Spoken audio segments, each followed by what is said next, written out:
cursed by the old gods of Bethany. We are four souls destined to review the 1001 movie, albums, songs, and TV shows you must consume before you die. Until then, we are the Immortals.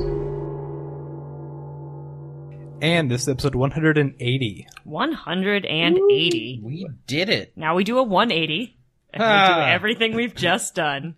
Again. Backwards. All the way back down to 1. Time to rewatch Persona. Yeah. I haven't watched that yet.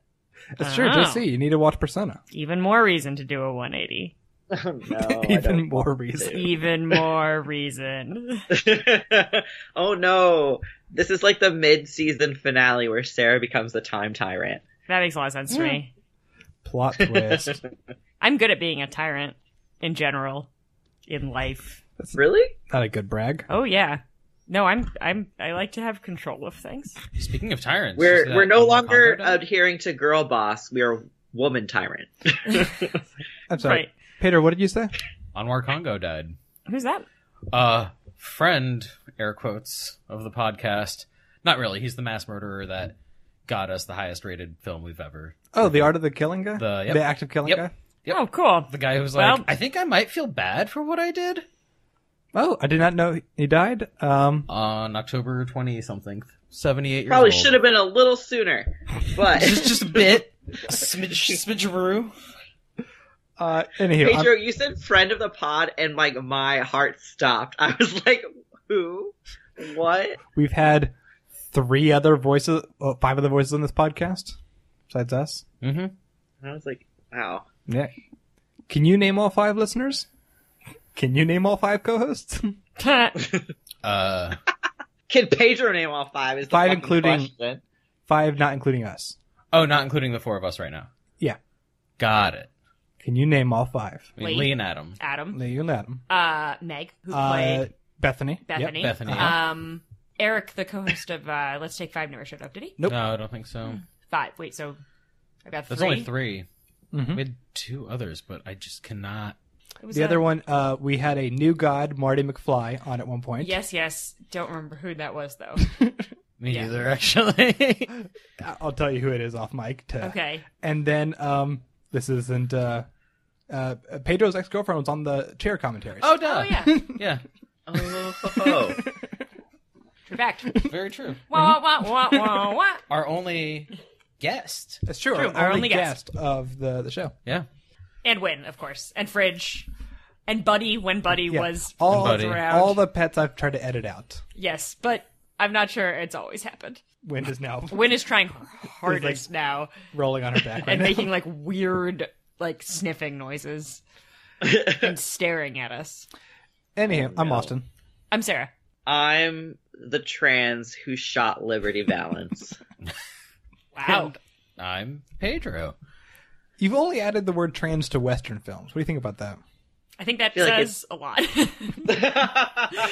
I feel like that's part of what I'm trying to achieve. I think that says a You lot will about. only be able to decide how successful I am. We missed you last week, JC. Yeah. Oh, that's right. Especially talking Yeah. about Persona. I will be very interested to see what you think when you get a chance to watch it. It's the Can't first wait time in to 3? watch it. Maybe I'll accidentally buy it like I accidentally bought Planet of the Apes. That's a purchase I regret. Persona is better than Planet of the Apes.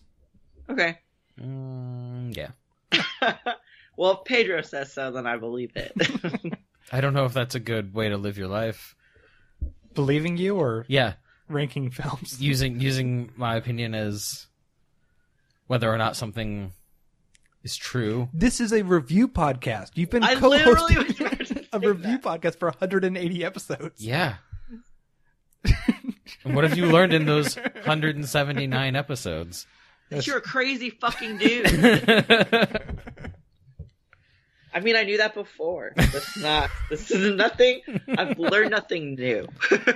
I know our audience has already heard this because it came out 2 weeks ago, but I recently edited the segment about Java Jive, and that's the dumbest thing we've ever done. On the That was a podcast. fantastic song. So anyone who You need hasn't, to review still. I do. anyone who hasn't heard episode 178, go back and listen to Y'all be crazy. a weird 13-minute segment on Java Jive. was sort Great of like song. the perfect storm where like Pedro was being extra dumb. I took an edible. Austin was present. Good. I don't know. It really worked for us. It all came together so well. Meanwhile, has anyone heard anything good lately? In the past week since we recorded? Murder Party. That's Murder a fun Party. one. I don't know that one. Yeah, I did Bad Movie Nights at Blake's. Did a triple feature on Halloween. Mm-hmm. Murder Party was one. Spaced Invaders was Okay. the second. Then Halloween 3 Season of the Witch. Which Because, I'm of maintaining is good. It is good. Yeah. Just because it wasn't well received when it came out Mm-hmm. doesn't mean it's not good. I think it's better than most Halloween sequels. That's fair. It's weirdly high up there in my Halloween ranking. I mean, it's a pretty good movie. Yeah. It's insane. Mm-hmm. Yeah. Honestly, I've had a pretty chill week in the media consumption world. I don't think I have anything to report. Watchmen's good. Watchmen is incredible. It's really good. I'm. It's hard to describe, but it's really good. How was his Dark Materials? It's. Fine. I think I'm Fuck. holding out hope. Lyra is great. Lyra is the little girl who was in Logan, who was amazing. Oh, in I that. love her. Yeah, so she's like perfectly cast. She's great. I think the only things that bugged me were, I mean, nothing really happens at the beginning of the Golden Compass. No. So like that's sort of like it's sort of over expositions some parts of the story and under expositions others, and it'll be interesting to see if they sort that out. And then there's this thing with the daemons, the animals that like follow everybody around. Like, I didn't know this was a problem until I saw it, but they like didn't match the voice actors to the animals well.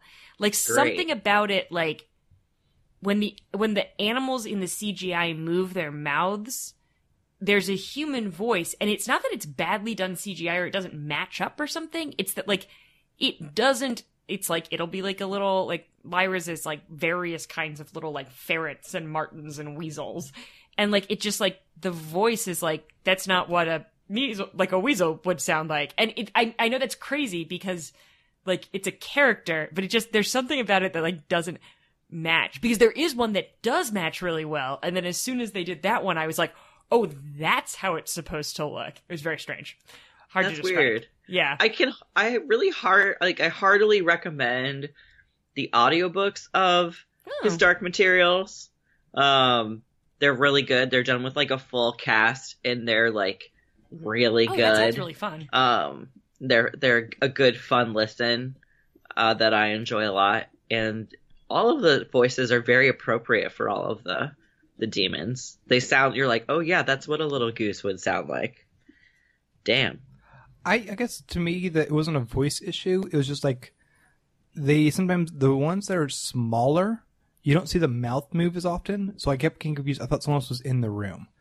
But like Ruth Wilson's, not Ruth Wilson. James McAvoy has a large snow leopard. Yeah, and so that one is so fine. that one talks. Yeah. You see the jaw move a lot more. Yeah. And it's weird that this is imperfect at all, because the pilot was directed by Tom Hooper, who is a master at digital fur technology, because he's the upcoming director of Cats. Yeah. Yep. Yep. This A is masterpiece. Sarah's shaking her head as if we're not going to go see Cats. I mean, I'm not going to go see Cats. I don't. I mean, I'm gonna be there at fucking midnight. Like, and I mean that with 100% sincerity. Oh gosh. So you're choosing Cats over Star Wars for midnight? Oh, are they both coming out the same day? Yeah. Fuck. I gotta think about this. The cojones of Cats cannot be matched by anything. The cojones of Cats sounds like a Western I want to be in. Added to the trans Western lineup. Yeah. Yeah. I saw the new Pedro Almodovar film, Pain and Glory. That was a really good movie. We, of course, covered him on episode not too long ago, All About My Mother, which is a wonderful film. This is my favorite one of his and several films now of his. Several, meaning like 3. It's just this very sweet movie. Antonio Banderas plays a film director who is getting on in years and isn't physically at his best. And it's just kind of this beautiful movie about time and kind of the relationships that matter to you and kind of looking back and finding warmth and sadness in the reunions and the memories. And it's a movie that that I only understand so much as an almost 30-year-old, because this movie is made by a much older filmmaker, but also it's about people who have spent decades apart. And I don't know, this is a really beautiful movie. I enjoyed it quite a bit. I feel people aren't checking this one out as much as others as Oscar season has begun. I saw Gerald's Game Oh, on yeah. Netflix. Yeah. I remember thinking it was pretty cool. It's creepy as fuck. Yeah, I definitely...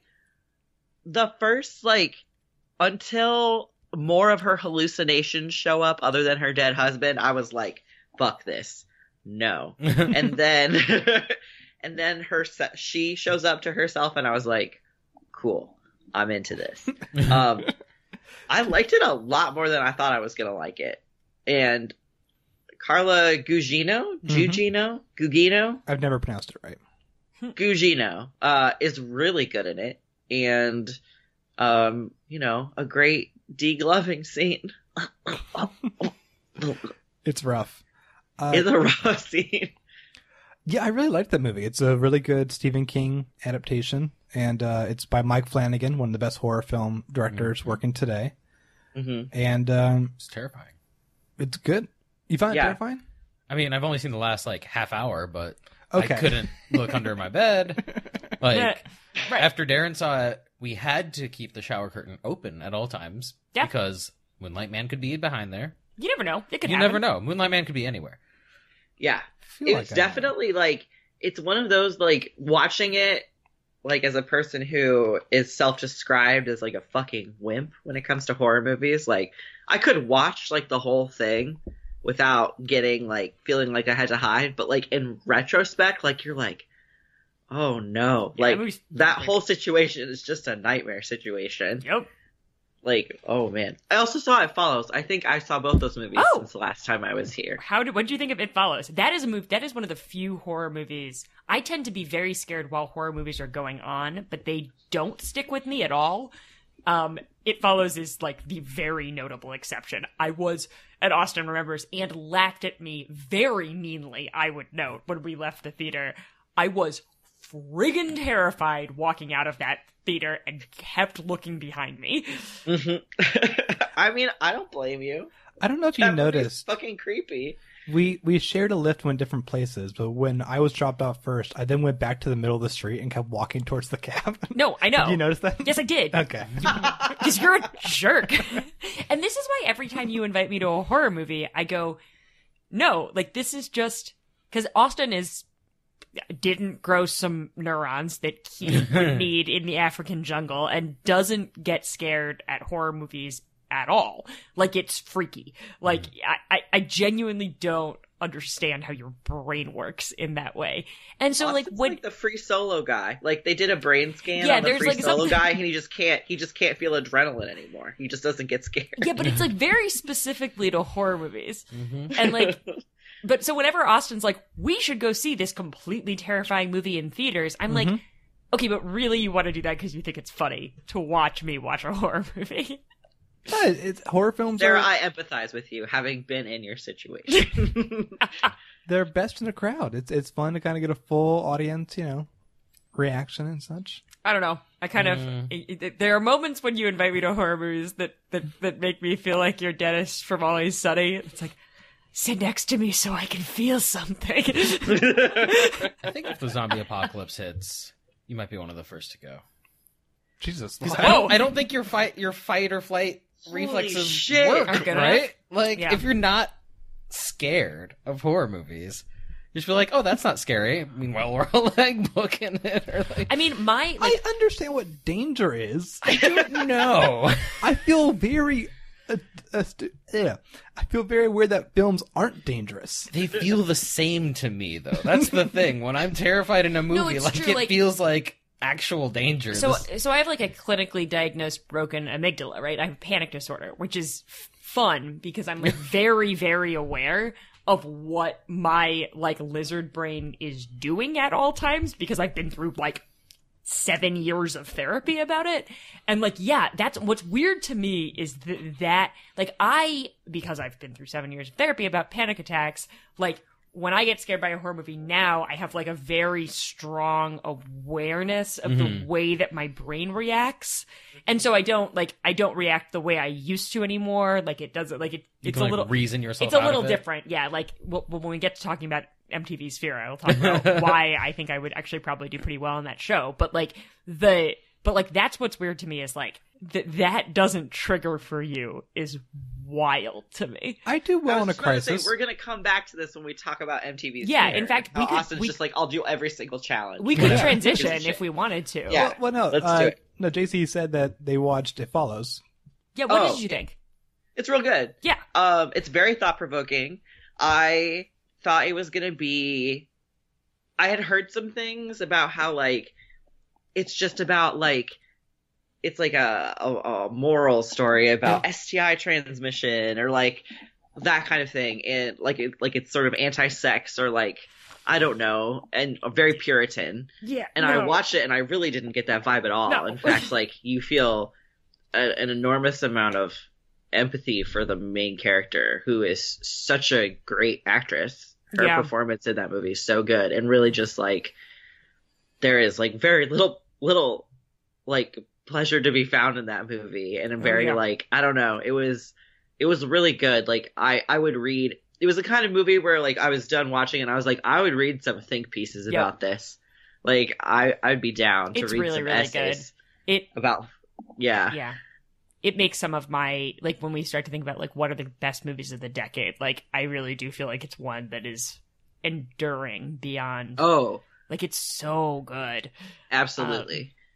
It really does. Like, I thought this about the Babadook too. Like, I really like it when horror movies have this, like, I don't know, they're illustrating something that's a bigger picture. Sure. They're commenting on something. Like, Get Out is like that too, right? Where it's like, we are being horrified about something that is among us all the time. That's sort of truly horrific, but we're sort of blind to it all the time because it's so common or because we don't talk about it or because of oppression or whatever. Agree. And it's very effective and I like it. It Follows is also very like it gets at some weird like it's like it does have that just straight like weird primal like affects your lizard brain fear thing going on too though. Yeah, when that old lady's walking at her at school, I do not like myself. It was all over. I do not like it. Yeah. No. Well, now it's time to get into all the stuff we're going to talk about today. We're going to talk about the 378 entries on all these lists. So first of all, the Pokemon is Regice, who is one of the three. There's three elemental forms in Generation 3. Regirock, Regice, and Registeel. This is Regice. I don't like it because like it's a weird word in comparison to the other two. It's really ugly looking. It's just a big crystal. It's a lame Pokemon. Regicide. Yeah, the whole thing. I find that whole little line to be a little weird. It's currently like you can catch them in Pokemon Go right now, though, which I think is odd. The 378th Criterion film is Fires in the Plain, which is a sad Japanese war film. Look at this cover for the sad Japanese war film. That looks like a sad Japanese horror film. Mm-hmm, it is. Mm-hmm. But the 378th entries in all the lists we're doing are the following things. We watched The Man Who Shot Liberty Valance. The album was Low by David Bowie. The song was 20th Century Boy by T-Rex. And the TV show is Alf. But because this is an episode that ends with a 0, one of us always gets to choose a bonus review, something that should be on one of the lists but isn't, and we're going to devote a whole segment to it. This time it's JC's turn to pick something. JC, what are we about to talk about? We watched MTV's Sphere.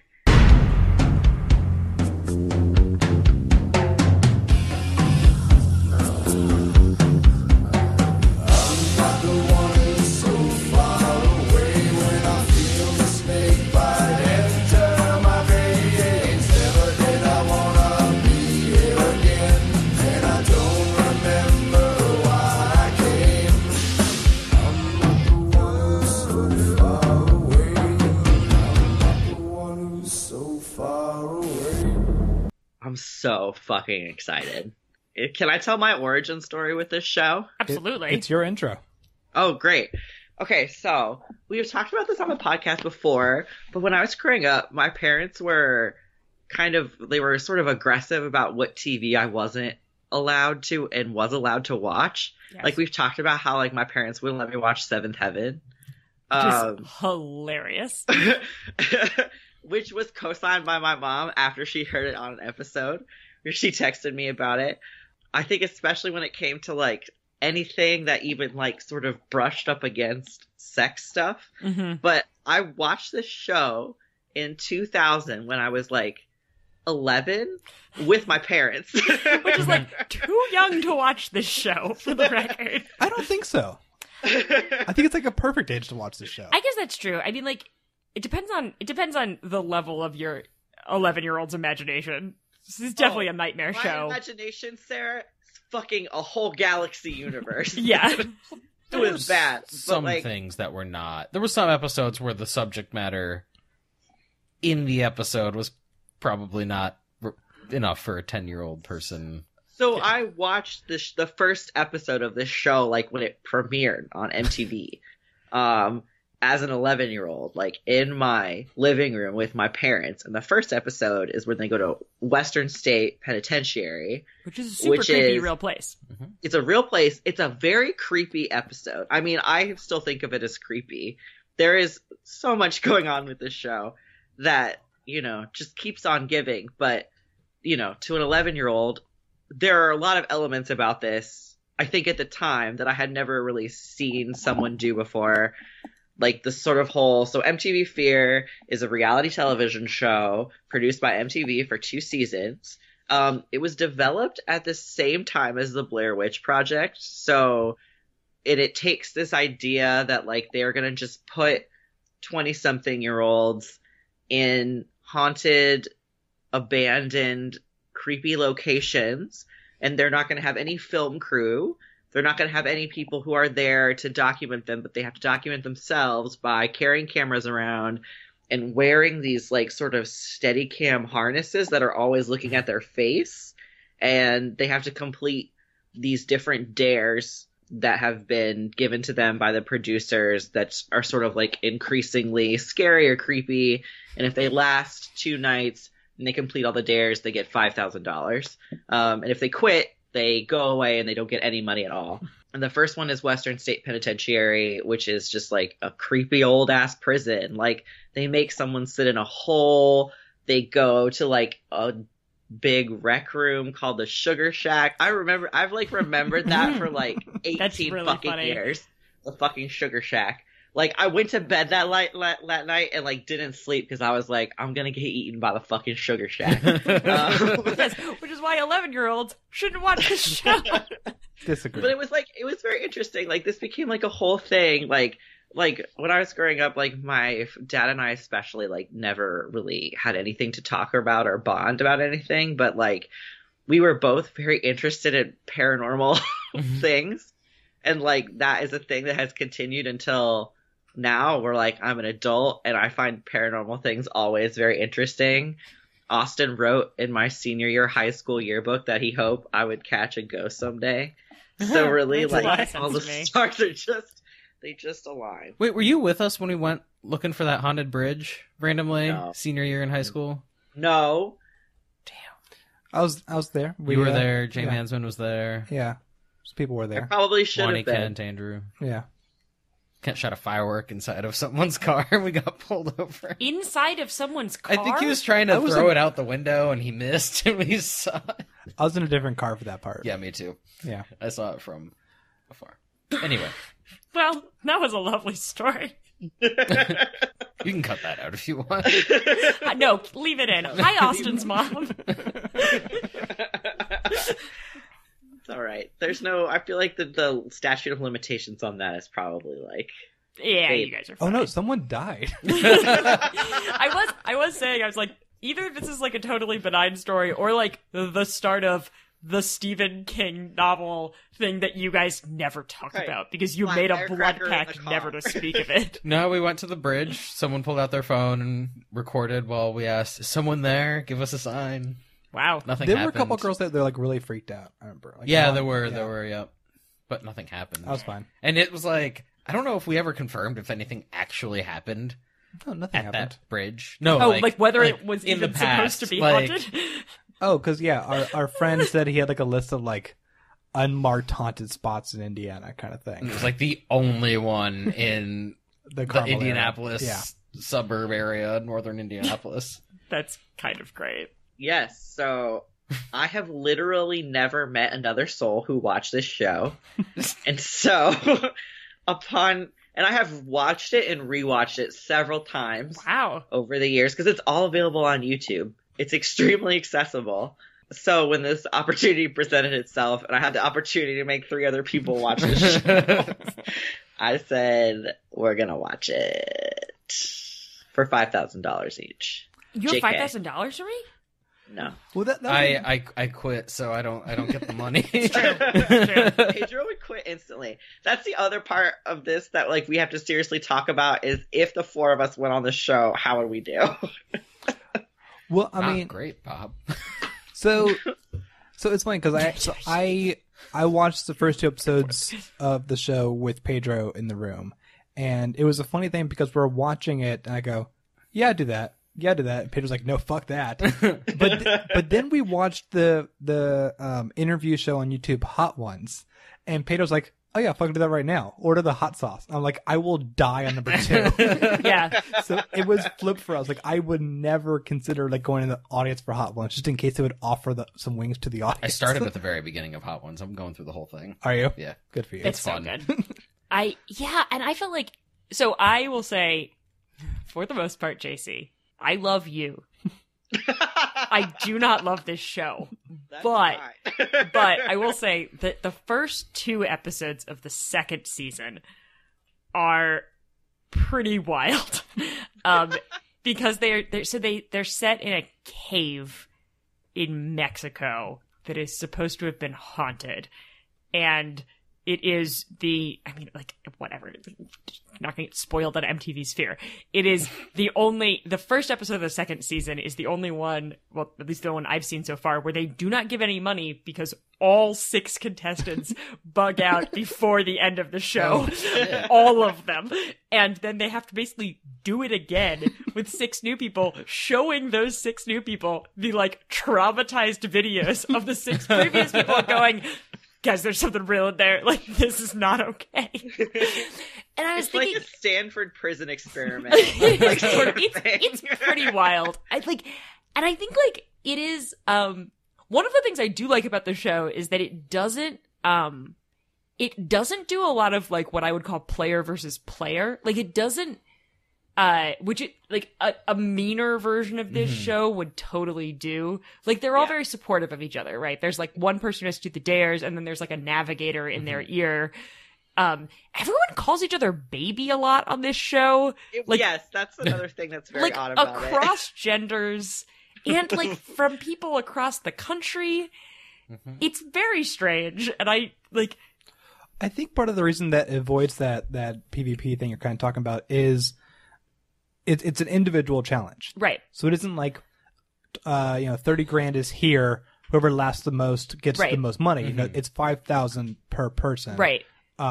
So But it's also typically- in your best interest for the person to finish because So that you don't have to do yeah, it. exactly. Because if they drop out, someone else must complete the challenge. So there actually is, this. I think you really should push through. I think you Yeah, you gotta make it, man. So and I think like but I was thinking about this because like I have a broken amygdala that doesn't work right, and so I'm very like I'm very aware of my own fear responses. And like my physicality and like the way that, and like I think like a lot of these people basically have like breakdowns, like panic attack breakdowns, dealing with anxiety, and are like, I'm out, and I totally get that. I think I'd probably do okay on this show because like I am like a lot of what like I have mediated my broken amygdala with is like a pretty high degree of rationality where like I just don't really get spooked by anything that I don't believe is real. Like, I really don't. And so some of these things I felt like I'd be like, oh yeah, that's fine. Like, I mean, especially when they like leaned really hard into like oh, you've got to cover your eyes and now you are more susceptible to the creepy werewolf thing. I'm like, I would be like, I'm cool. Like, I'm fine. I will say the dude who, like, some of the challenges are just like sit somewhere for 3 hours. And those, I think, like, I would probably do okay on those. But there was clearly one guy, like, lost his shit in the second episode. He did survive, but when he got out, it was clear that he was terrified, not because he had seen a ghost, but because there had been bats, and he had been in the dark, swarmed by bats, and didn't know where they were. And I am like, that is literally a superhero origin story that sounds terrifying. And like, I was like, oh yeah, that would terrify me. But it's he wept the rest of the oh episode. no, he was not okay. I was like concerned about him. It's so funny because there's an accompanying oral history that Mental Floss did that's really interesting. And he's in it, right? Yeah, he's in it, and he's like, oh, I was just playing it up for the camera. And I'm like, bro, you were... like, you were a mess. He was literally bawling for his mom. He was like, it was a lot, and it was very funny. Well, it was also sad. It was the same challenge or a similar challenge that the guy who was from the army had to quit in the middle of like, I mean, I survived the army. I can't do this. Oh yeah, no, I mean, people like... Because they like locked them in like an oven. Like a giant vertical oven without a ladder, and then you can't climb out of it. And it's clear to me, like, look, caves are particularly creepy. Like, then the door closed on him, but there was no one up there. Yeah, like, which like legitimately no one up there. You just kind of watch the door close. And like, yeah, and like that's the thing though, right? Like, inside. Caves are drafty, and things actually live in them, and they're weird. I mean, like I'm not at all like that when I was like, oh yeah, they're in an actual natural cave. Like, yeah, this is gonna be super freaky. I mean, we went to a haunted cave once. And that was one of the reasons it was so creepy, is because you sort of don't know how big it is, and you don't like. There's a lot that you don't. It's very disorienting. Caves are really dark. Like, caves are like one of the only places you can experience like true darkness. Yeah. In the world, and true darkness is different than not true darkness. Like, I mean, I know either go a crazy into a thing cave to say, or go to the bottom of the ocean. Like, there's not a lot of places you can get true darkness. But like, it's not just not being able to see your hand in front of your face. Like, that's easy. Just not being able to. But see like, it's like I think your brain probably must react differently. But it really is like, I have no visual light input of any kind, and there's no escape. There's no way. You can't turn anywhere to get light. You can't do anything. It's like you're completely surrounded by something that's not even there. It's not like the darkness is actually there. The darkness isn't there. It's just an absence of light. But it feels like you're surrounded. And that's the brilliance, I think, of the show is that...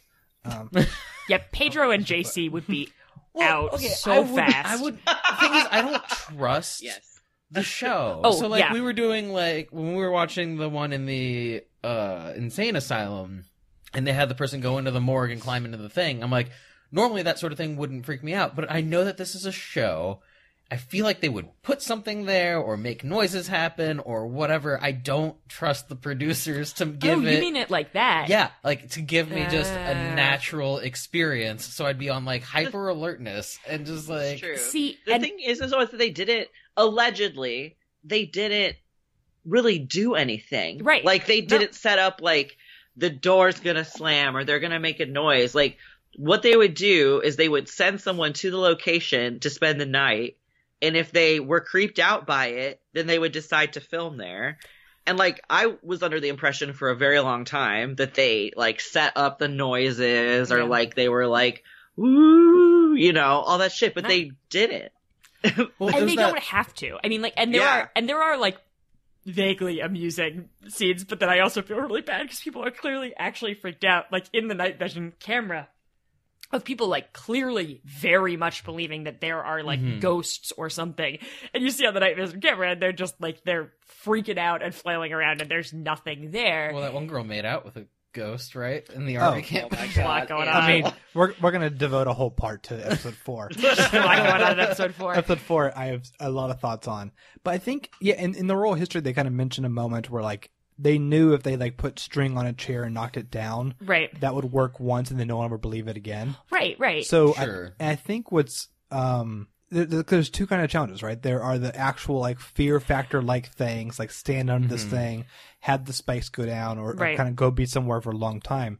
I think what made the show so effective, which rang true into second season. I've seen 11 of the 16, so there's still a few more I haven't seen, but there is still a low budget quality to this show that is kind of amazing, because like they would have the radios go out, and it isn't some like MTV producer pressing a button and have the radios go out.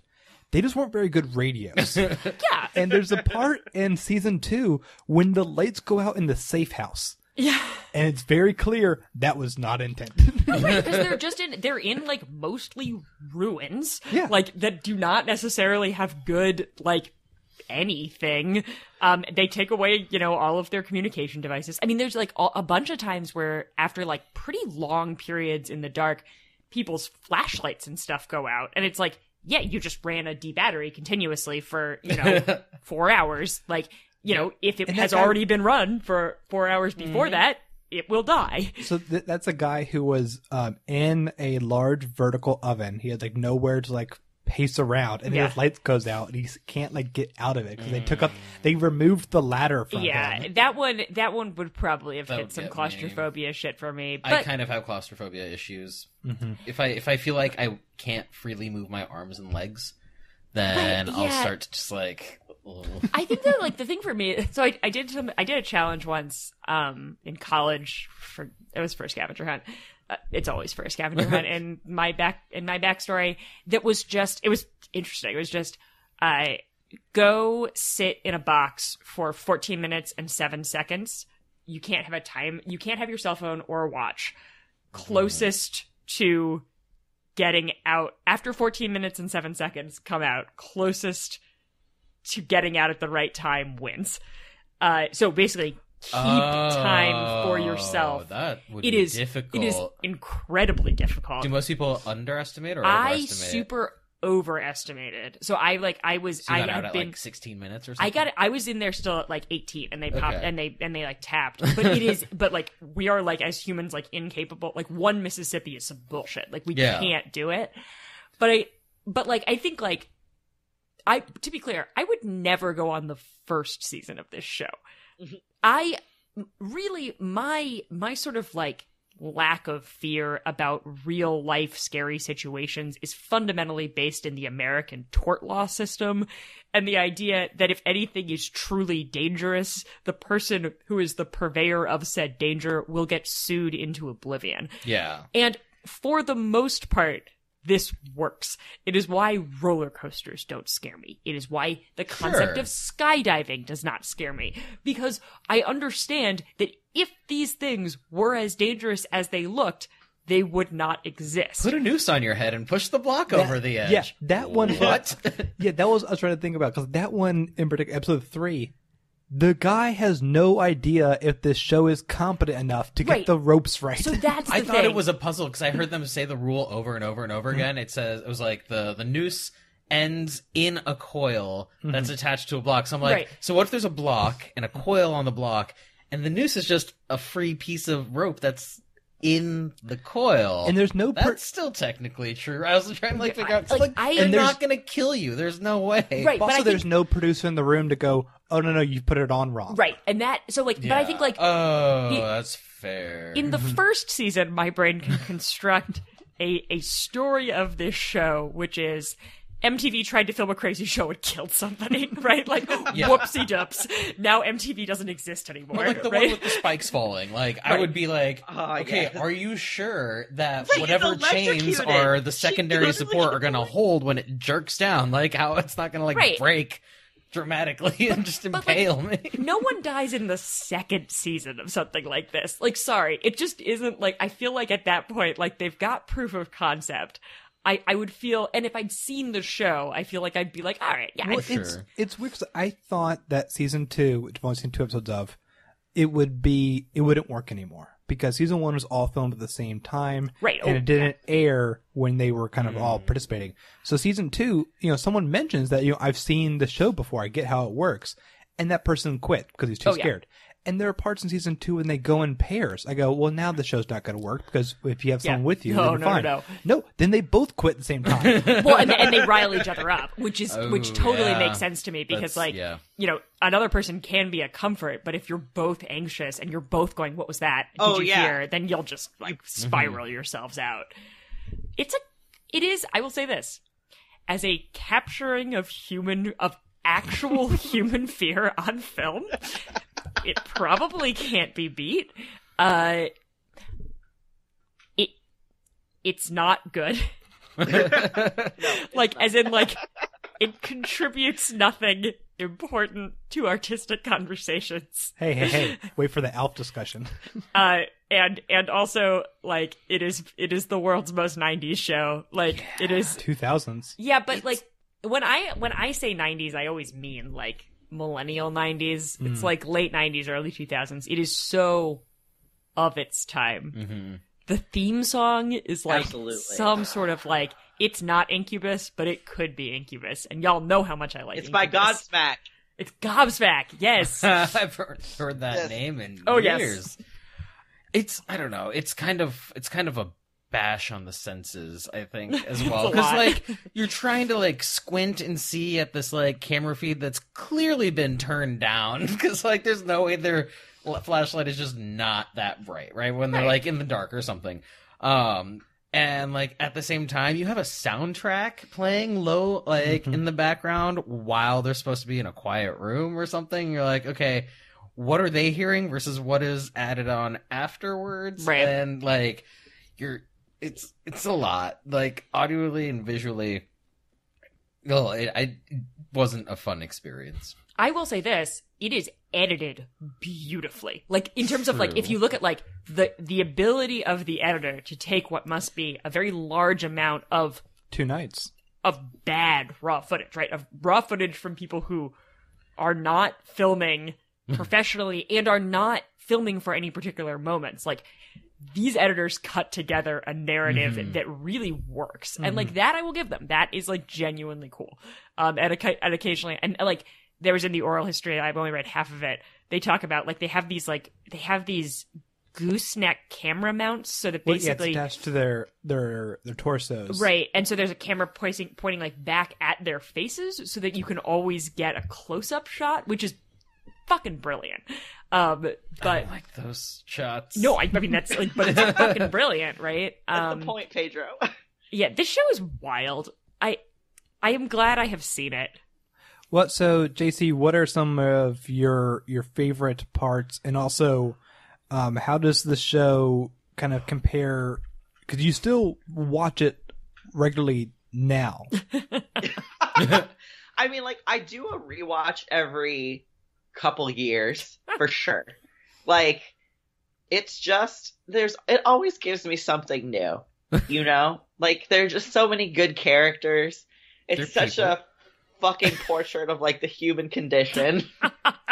They're always obviously episode 4 where they're in the military academy This is fucking wild. is literally there are certain I agree this show is not good. It's compelling. It has moments where you're oh shit, there's a lot of good stuff in it, I think, but overall it's not a good show. But okay, episode 4 of the first season, we're in that fucking military academy and the girl has sex with a ghost. It's literally friggin' bizarre. It's literally. And there's another girl who gets spike strapped on her and electrocutes herself. The same one. She's why do I get all the tortury ones? And they're no, we do too. And I'm no, you don't. No. She's on something here. Oh no, I'm going to drop the clip of my favorite moment in TV history. Yeah. Right now. Oh my god. You guys, I swear to God, that was horrible. My whole body, Did you get electrocuted? I don't know. I've never been electrocuted, so I just it just sent a jolt through my whole body. Okay. It was that intense. I was just you know what I mean? I didn't know what to do. I was just why are they making me do all the torture stuff? I don't understand. What do you mean? I got possessed.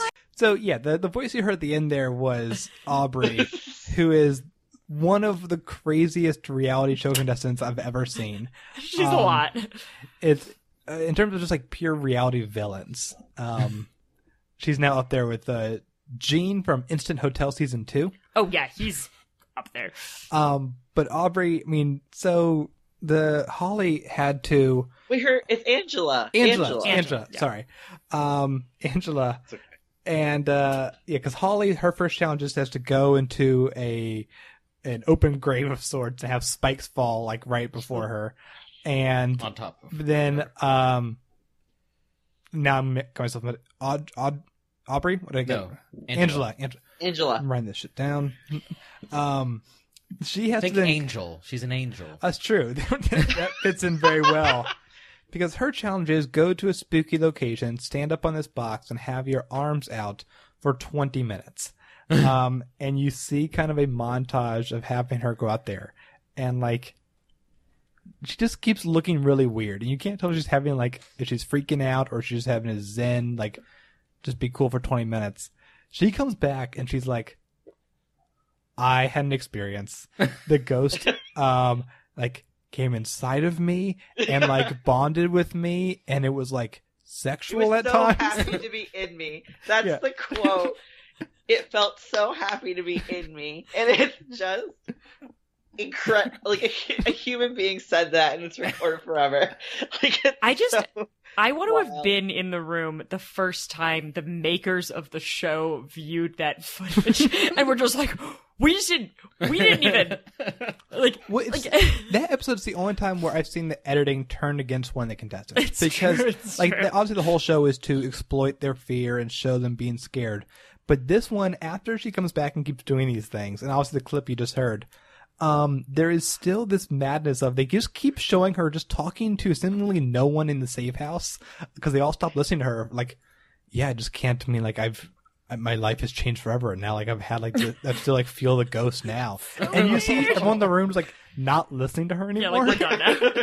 And then to have her part of the final challenge, and she's with these two other women, and they're trying to walk to the place, and she just keeps yelling at them to walk in a straight line so the light can get there right. The editing was so judgy. It was wonderful.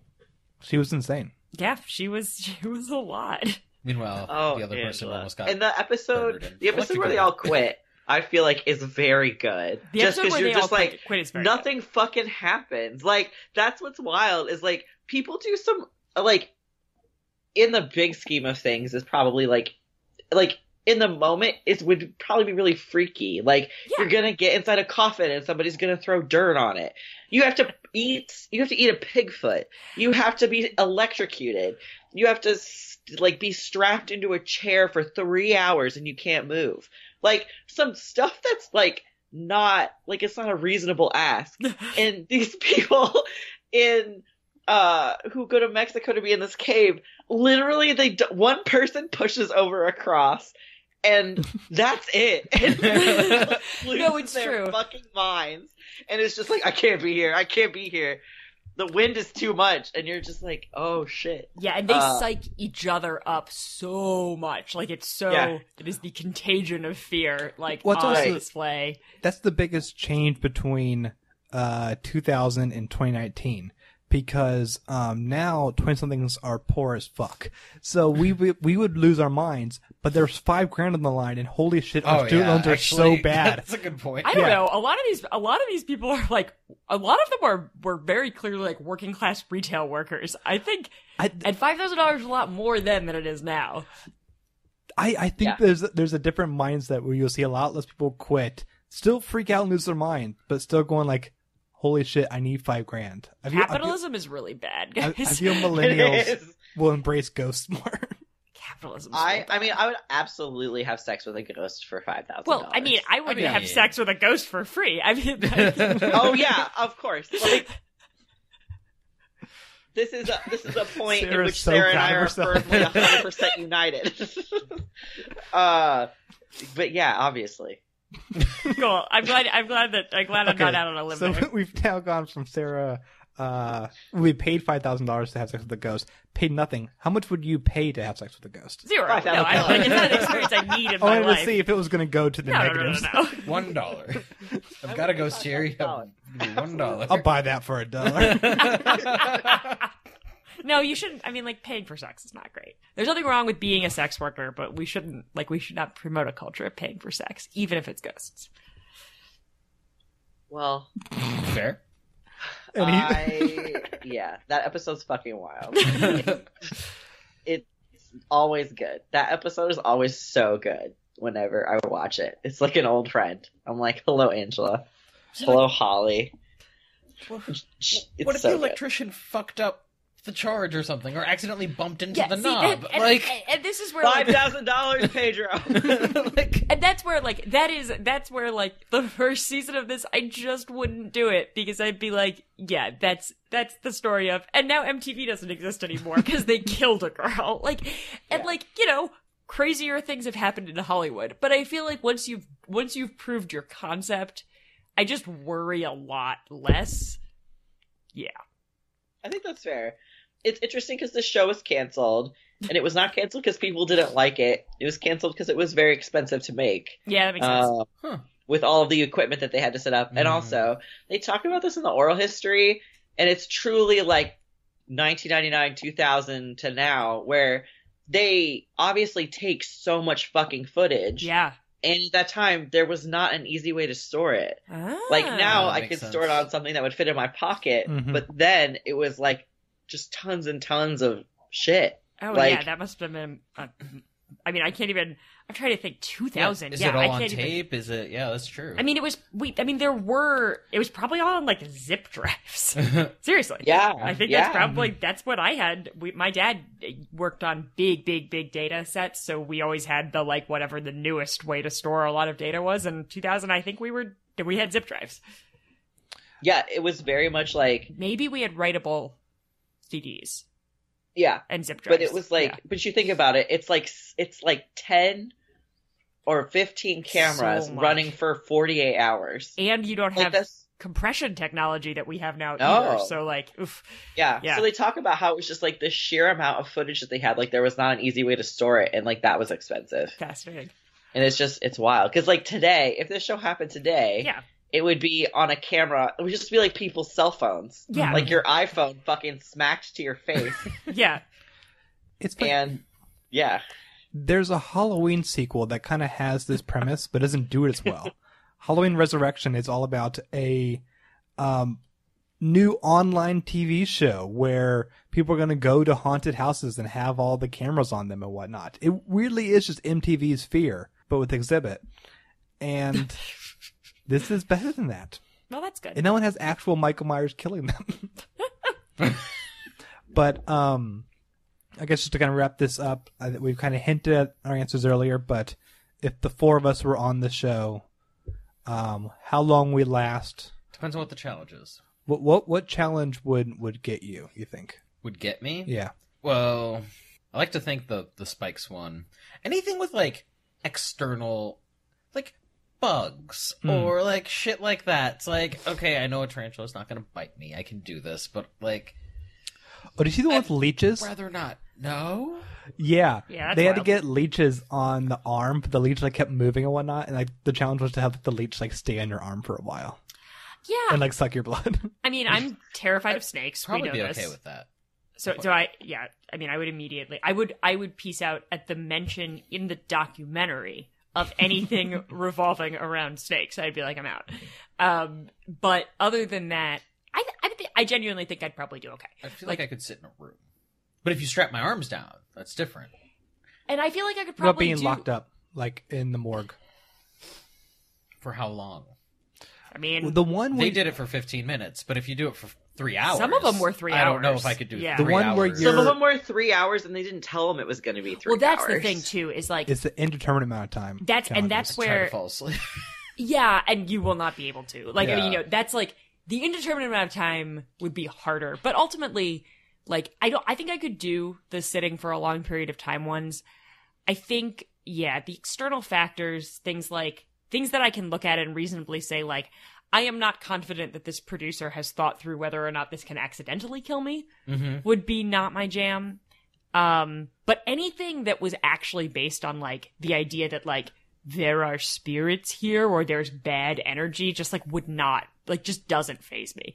I mean, I did, when I was in college, one of the road trips I took, like, had a theming that was sort of like this and did involve me and my friends, like, walking through a dark graveyard in the middle of the night to a mass grave of, like, a place where, like, a mass grave from when a train crashed and, like, into a ravine and burned a bunch of people alive. Like, very much an MTV's Fear kind of thing. And we made fools of ourselves a little bit. Like, a leaf fell on my friend's face and we, like, screamed like idiots. But, like, I did it and I was fine. Like, it didn't bother me in any real way. What about you? I'll make it to the end. Can you think of anything that would mess you up, though? Honestly, hot wings. Hot wings. They go like, okay, you have increasingly hot wings. No, I think to me the only thing that would like really like is just like sitting around for a long time, just in general. Like, there's a guy who had to be in a jail cell for 18 hours. And like, that might mess you up. I'm like, can I have a book? No. What if you gotta pee?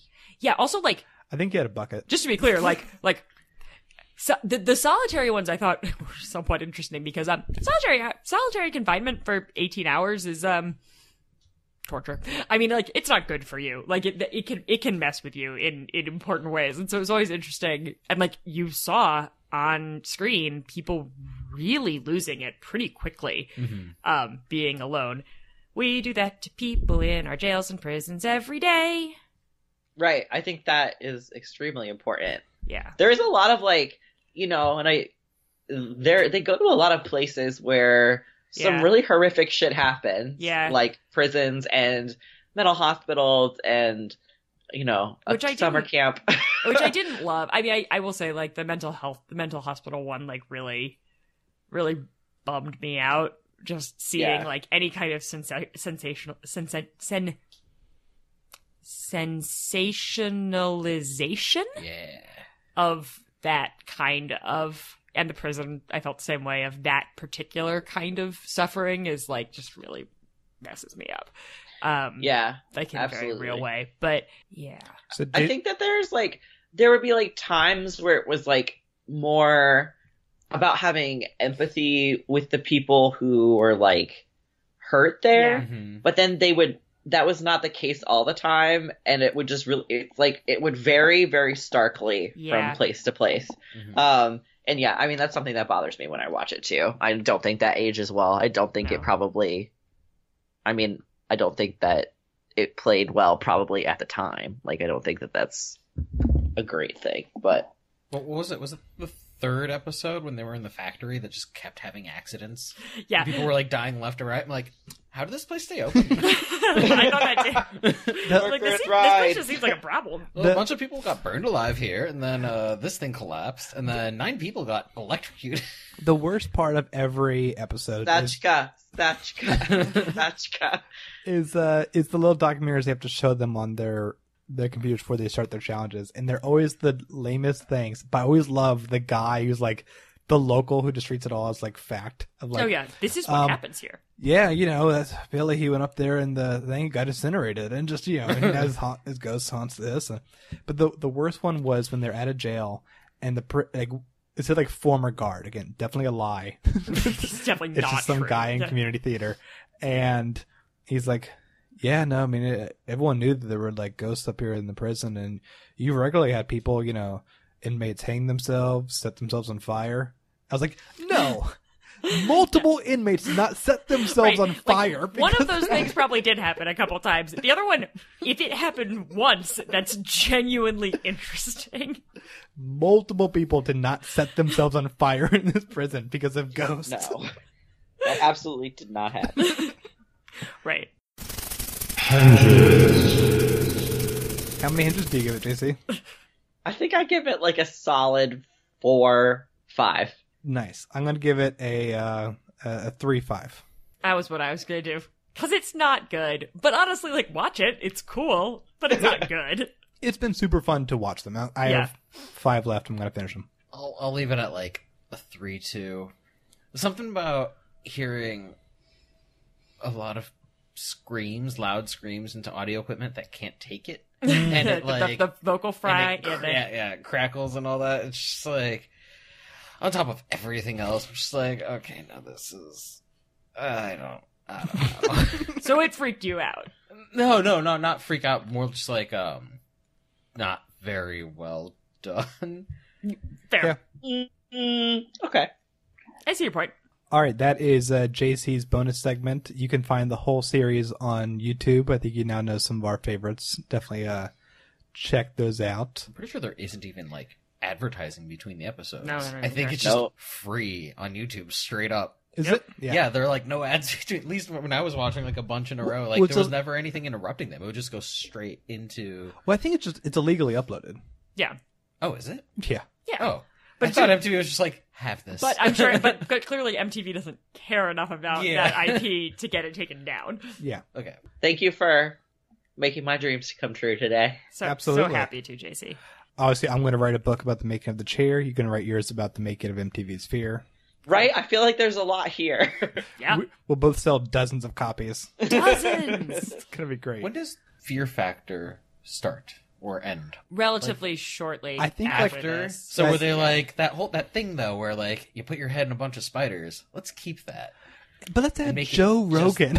Yeah, no, it's true. Like Fear Factor is so much better than Fear Factor because Fear Factor is just it's just that it's just a gross. Also, it's just overproduced. Like yeah. the real charm of the show is that like the gimmick is brilliant. Mm-hmm. Is the lack of film crew there makes for a more organic, be it silly,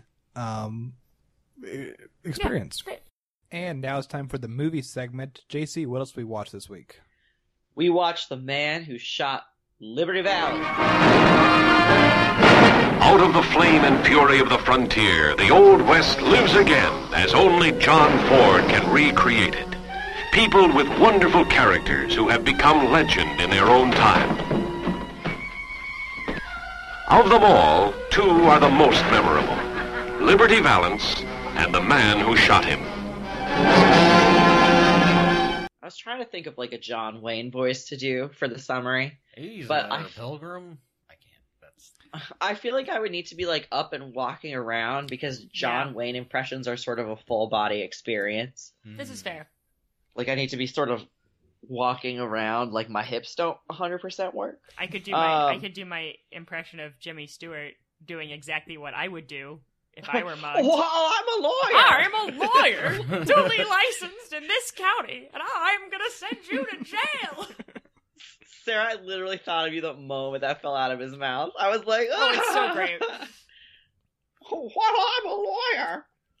Anyway. I like that he makes sure to tell them that he's duly licensed to the territory. Like, heaven forbid he, like, be in violation of interstate compacts and, you know, not be able to practice in order to put his mugger in jail. Anyway. He is a good boy. All right, so, The Man Who Shot Liberty Valance, 1962 movie directed by John Ford.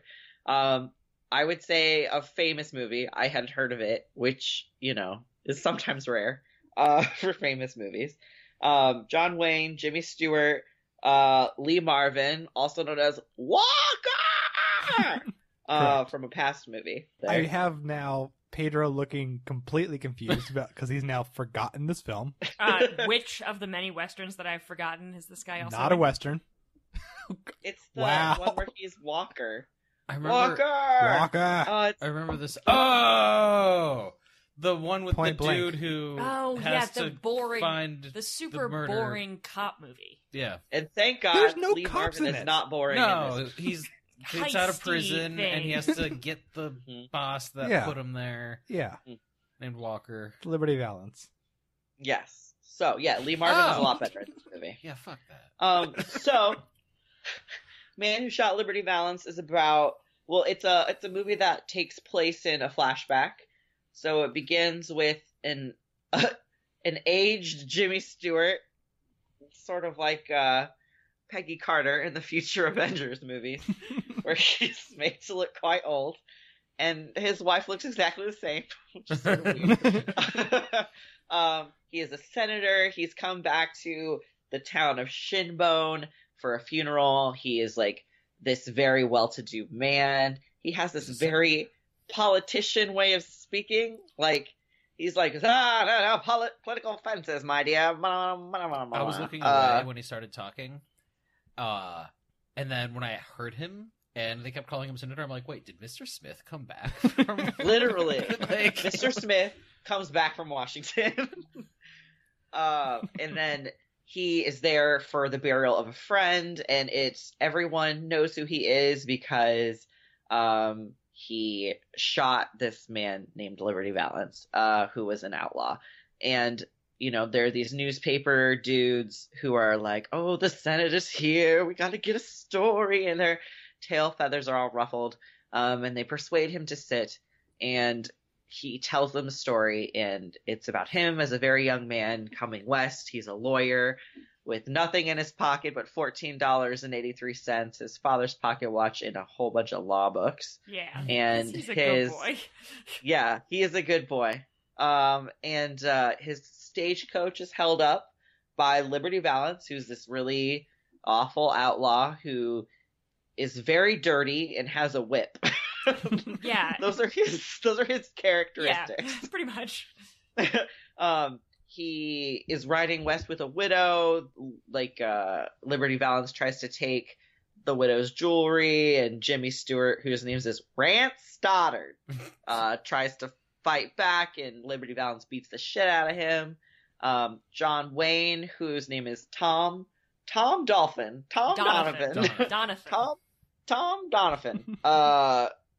comes and finds him. He's like a ranch hand, pony trader, cowboy man. He's John Wayne. He's John Wayne he has in the every exact movie. same voice as ever. Right. No, I mean, I've never heard a John Wayne movie, and I didn't expect him to sound like that. I thought he was going to sound a lot more westy. No, that's what he sounds but he like. doesn't. Is this your first one? Yeah. Like, as soon as he started talking, I was like, another one? This was We've done one previously. We have done more did. than one John Wayne film. Actually, no, we haven't. We've done a lot of westerns. Was it only but Red I think River? it's just Red River, yeah. No. Which is the only thing I remember is John Wayne's in it, and there's a lot of cows. Which is, I think, about all there is to that movie. He isn't in the Oxbow incident? Mm-mm. No. Wow. I remember that one. Anyway. So Jimmy Stewart is hauled back to the town of Shinbone by John Wayne / Tom Donovan, and is cared for at this sort of like saloon restaurant by a Swedish couple and a young woman named Hallie, who John Wayne is sort of courting. They have like a sort of, I'm waving my arms a lot to try to describe their energy, but it's some sort of like flirtatious Western energy. And Jimmy Stewart is just like a poor little scholarly boy who wants to get revenge on Liberty Valance, but the way of the West is the way of the gun. John Wayne keeps telling him that he needs to learn how to shoot, and Jimmy Stewart is very determined to bring the rule of law to this town. So he's a dishwasher. He starts a little school. He tries very hard to make his way of doing things sort of a permanent part of the town. Liberty Valance keeps appearing and like tripping him. Yeah. Much like a schoolyard bully, mean. honestly. He's a mean boy to Jimmy Stewart. But Liberty Valance also does shit like kill people.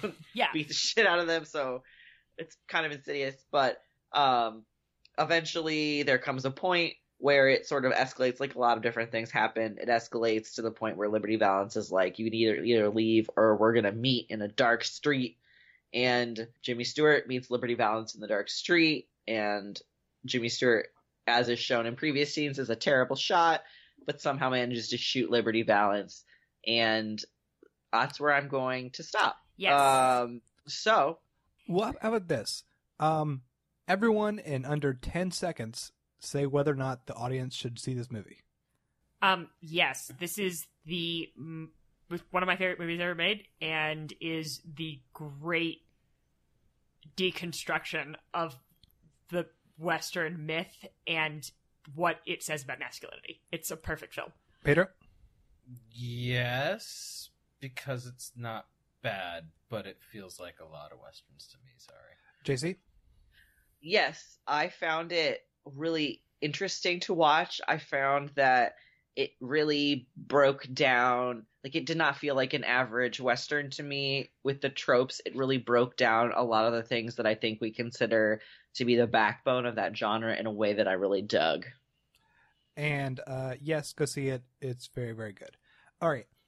If you've now not seen the movie, seriously, skip to the end of this segment because I want to talk about the movie as a whole. Mm-hmm. So if you have seen it, stick around. If not, you've now gotten 4 recommendations to see it. Pedro barely counts, so Pedro still said yes. You should still see it. Yeah. It was such a reluctant yes.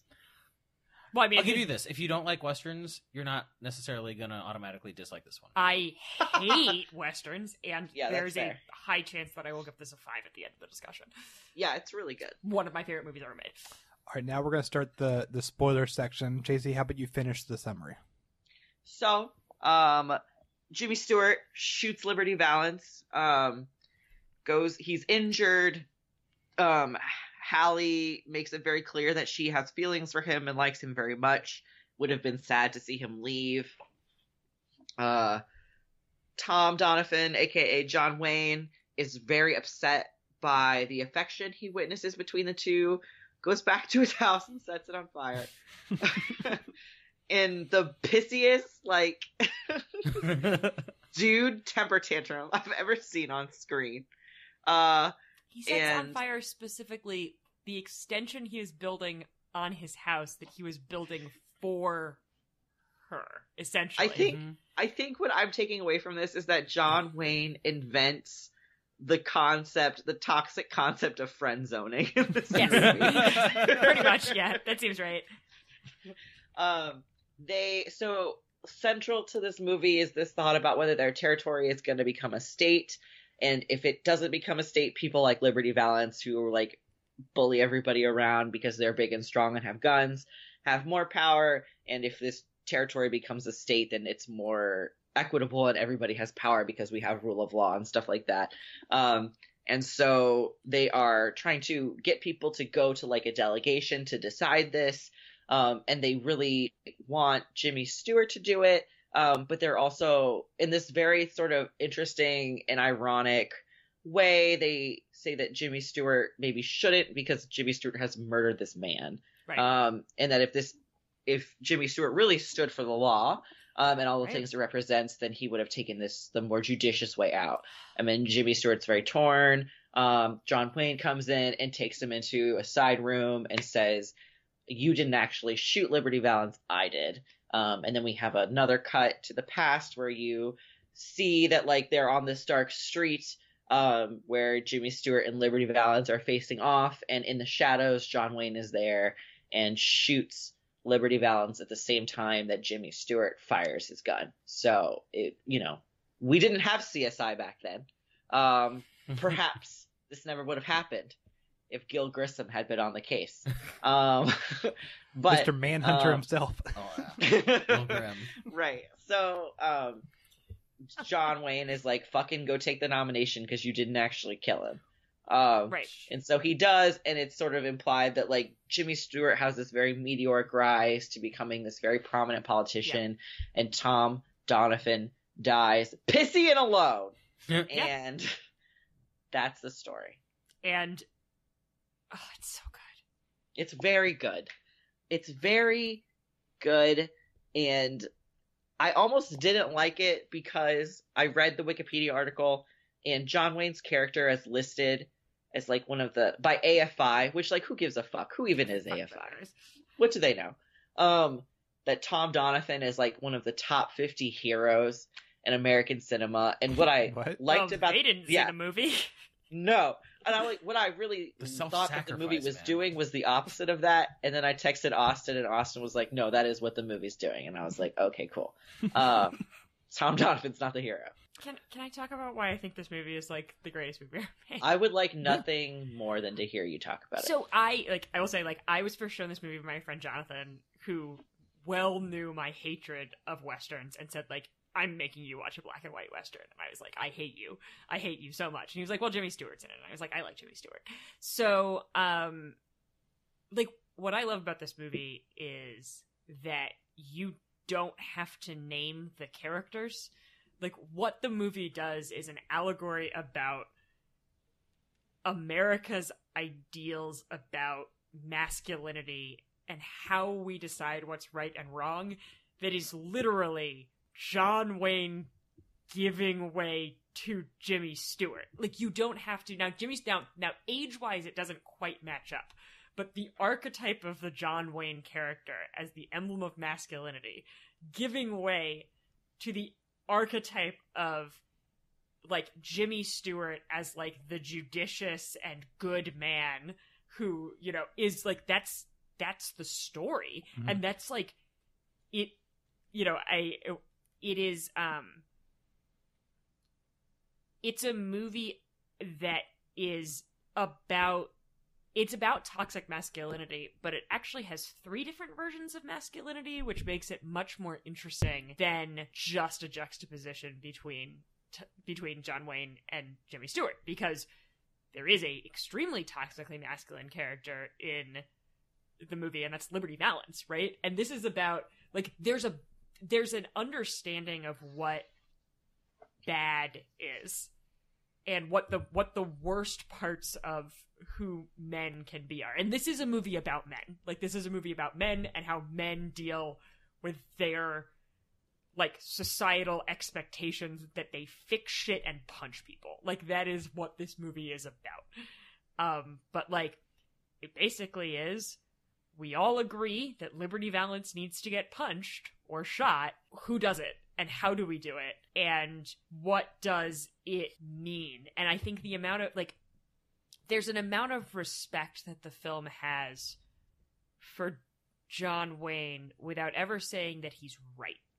It's that and it's the whole thing of it, like, Jimmy Stewart lives for the length of the movie believing himself to have failed in his own eyes, in his views of masculinity as being that where masculinity is about taking the high road. It's about being an upstanding citizen. It's about, like, caring about the people around you. It's about being smart.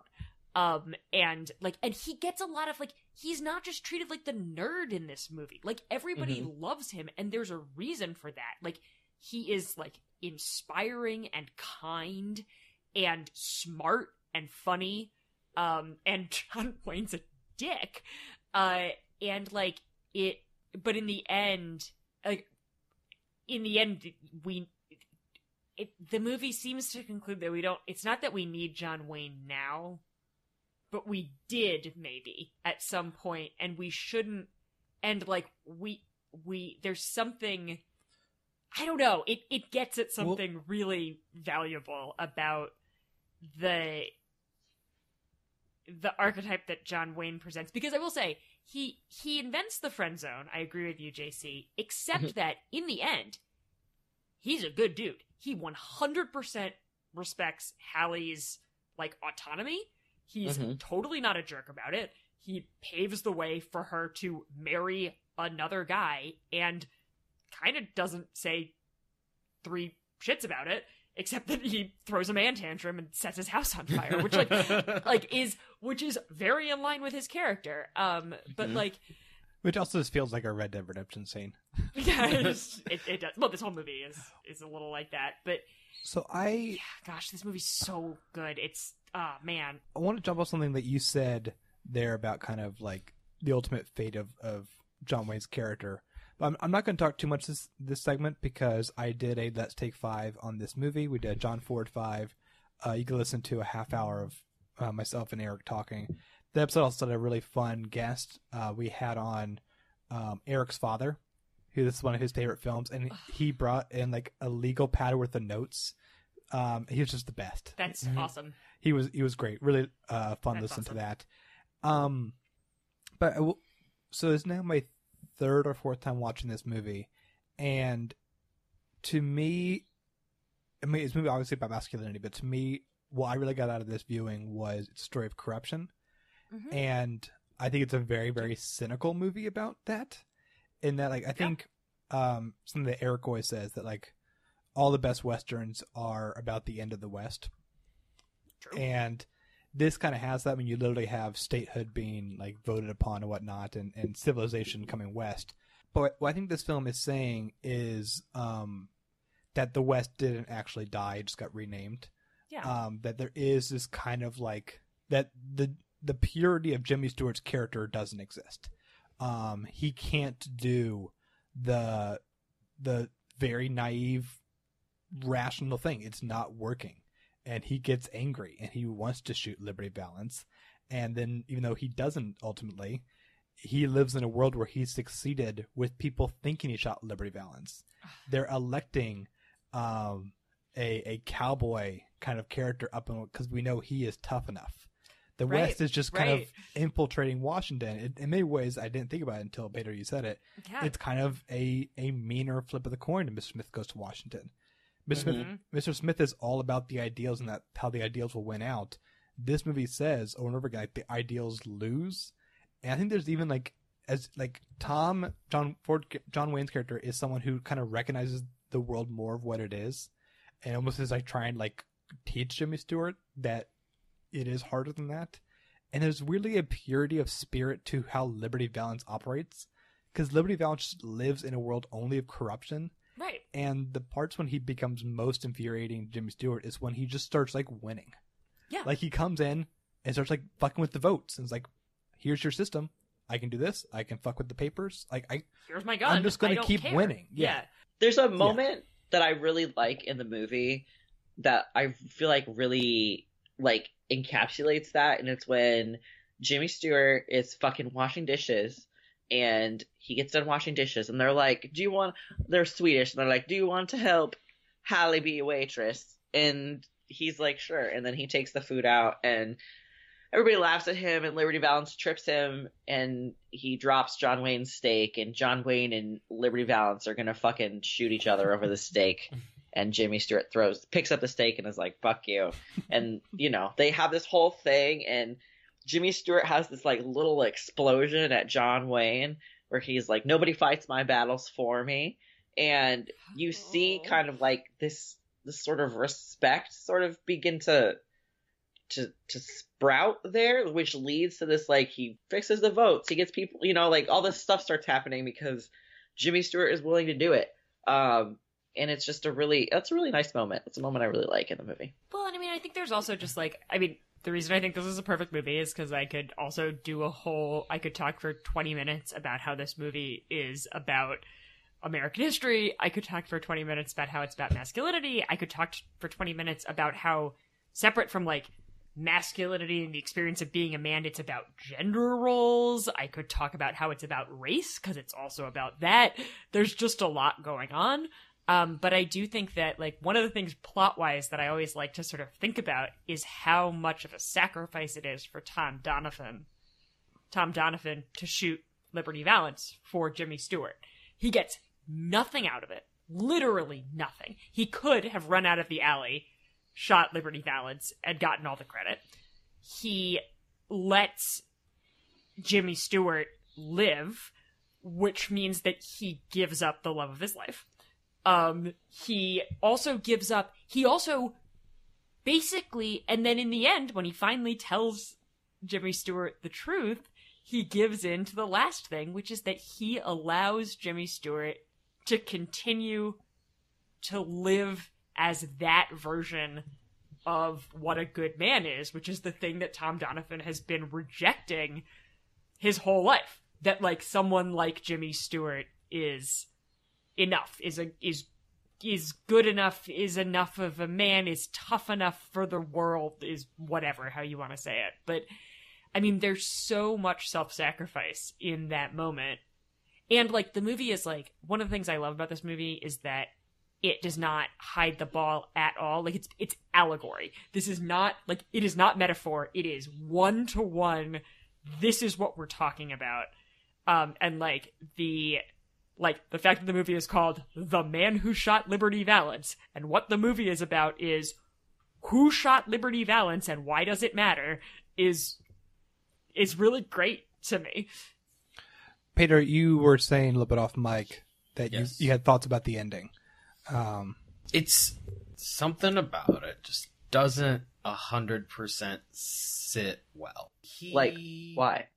Which part of the ending? Like, him feeling guilt for succumbing to murder instead of using law. I don't think that was murder. The guy literally said, I'm gonna shoot you in the face right now. No, it's not murder. That would have been clear self-defense, right? Which I feel someone like him would have gone and cleared and done all the right paperwork and everything. And they say it in the movie that it is that absolutely. There's no question that legally Jimmy Stewart is in the clear. The shroud that hangs over him is more of this sort of it's more of a discomfort with the old West. It's a discomfort with the fact that this man was in an old style high noon, gunslinger battle. And that's what I think is interesting, is that by the time you get to the end of the movie, the mere association with that kind of confrontation is enough to make people pause. But it's what wins, so he's just living a lie the whole time. So it's not. Yeah, I know it's complicated. It's supposed to be more than. But I wanted. I will say, I mean, one of the last lines of this movie is one of those things that I think maybe it was you, Austin, who said about the line from this movie. This is the West. When the legend becomes the fact, we print the legend. And I remember, I think you said to me that's got to be from something else, and it's not. It's from this movie. It's a lot. It's a beautiful line, but that's what it's about, right? The constructed version of Jimmy Stewart is a man who simultaneously has all of these modern values and sensibilities, but is tough enough that he came from the Old West. And so he's both at the same time, and we get to believe that there is a man who can be both at the same time. And the truth is, there never was. That was in conflict. It never worked for Jimmy Stewart to live in the Old West, and it never worked for Tom Donovan to live in the New World. But we print the legend that there are these good men who were all of these things at once, when in reality that wasn't something that ever was. When that kind of goes to my cynical look at this whole world, because the journalist doesn't just I had the truth, I'm going to treat this like my Rorschach journal. He just actually goes, I don't give a shit. Yeah. This story does not matter to me. He cares more about the narrative than the truth. Yeah. Our heroes are still cowboys. We put them in Washington, but we still prefer to have people who are willing to kill someone for the sake of honor, and that's a fucked up world. But it's not honor. This man was going to kill him regardless. But it's not. It's not But it's not that. I think a lot of what the movie is talking about is it's not about that. It's not about the facts. It's not about the truth. It's about were you a man enough? That's what it's about. It's about Jimmy Stewart gets the cred of whatever the situation, he shot a man. And he was a man enough to do that. And we see it. I mean, one of the other things is all you have to do to see sort of the modern equivalent of this movie is to go watch political ads for Democrats running in red states. Go hang out with a bunch of Democrats, anti, pro-gun control, liberal Democrats, and watch them dress up in cowboy hats with rifles and run around on farms, because so much of, we still need them to be this certain thing. Well, you still see, I mean, obviously, Trump likes to think that he's a strong man, but also, you look at, Bernie Sanders. Only I'm tough enough to go up against the big banks. Oh, it's totally Beto O'Rourke, Beto, whatever the fuck his name was, jumping on the counter in his cowboy boots. I think Beto is one of the most interesting. Talk about a Jimmy Stewart analog in a lot of ways in this movie. Texan. No, I mean it's perfect in a lot of ways. It's interesting. Well, also it's worth noting that I need to read a really great biography of Jimmy Stewart. I'm sure one's out there, but Jimmy Stewart is a man who went to war, and I believe John Wayne did too. Jimmy Stewart's career after coming back from serving as a soldier is very, very interesting. Because always a great actor kind of before and after, but the projects he chooses, he does a number of westerns, including this. They're just like really dark. And It's a Wonderful Life, we see it as a Christmas classic. It's a movie about failure and suicide. Yeah, my dad won't watch it. He's like, every time we're like, that's a great movie. He's like, it's about suicide. And it's like, oh yeah, no, you're totally right, actually. This is not a happy movie. Yeah, Capra, who is also, heavily involved in the war. Yeah. So I find that this is kind of seen as kind of a early-ish kind of Stewart performance, but it's really kind of still part of his post-war analysis. Well, and the story of this sort of the there's cool stuff about the background of this movie. Like, I mean, honestly, like, I watched it on Amazon, and Amazon has the little trivia facts thing, and it's actually a ton of fun because this movie is full of goodies. But in fact, Wayne and Stewart did not like each other very much. Oh, no. And found kinship in the fact that they had both gone to war. That's how they worked together on this movie, which is... Well, I think they had, like, the most opposite politics. Yeah, they did. No, they were lined up with the politics of their characters. I mean, like I said, these characters don't have to have names. Like, they could just be Jimmy Stewart and John Wayne. Yeah, this wasn't a situation like True West where they could switch roles every night. Yeah, no, not so much. Not so much. He spent 27 years in the military. He was a general in the Air Force.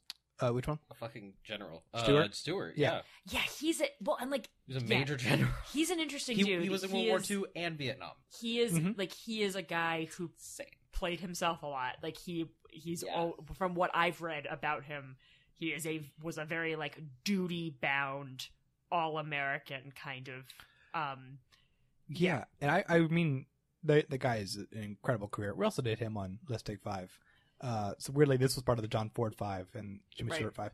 But I think like his dark westerns, like The Naked Spur and Winchester 73, are really, really.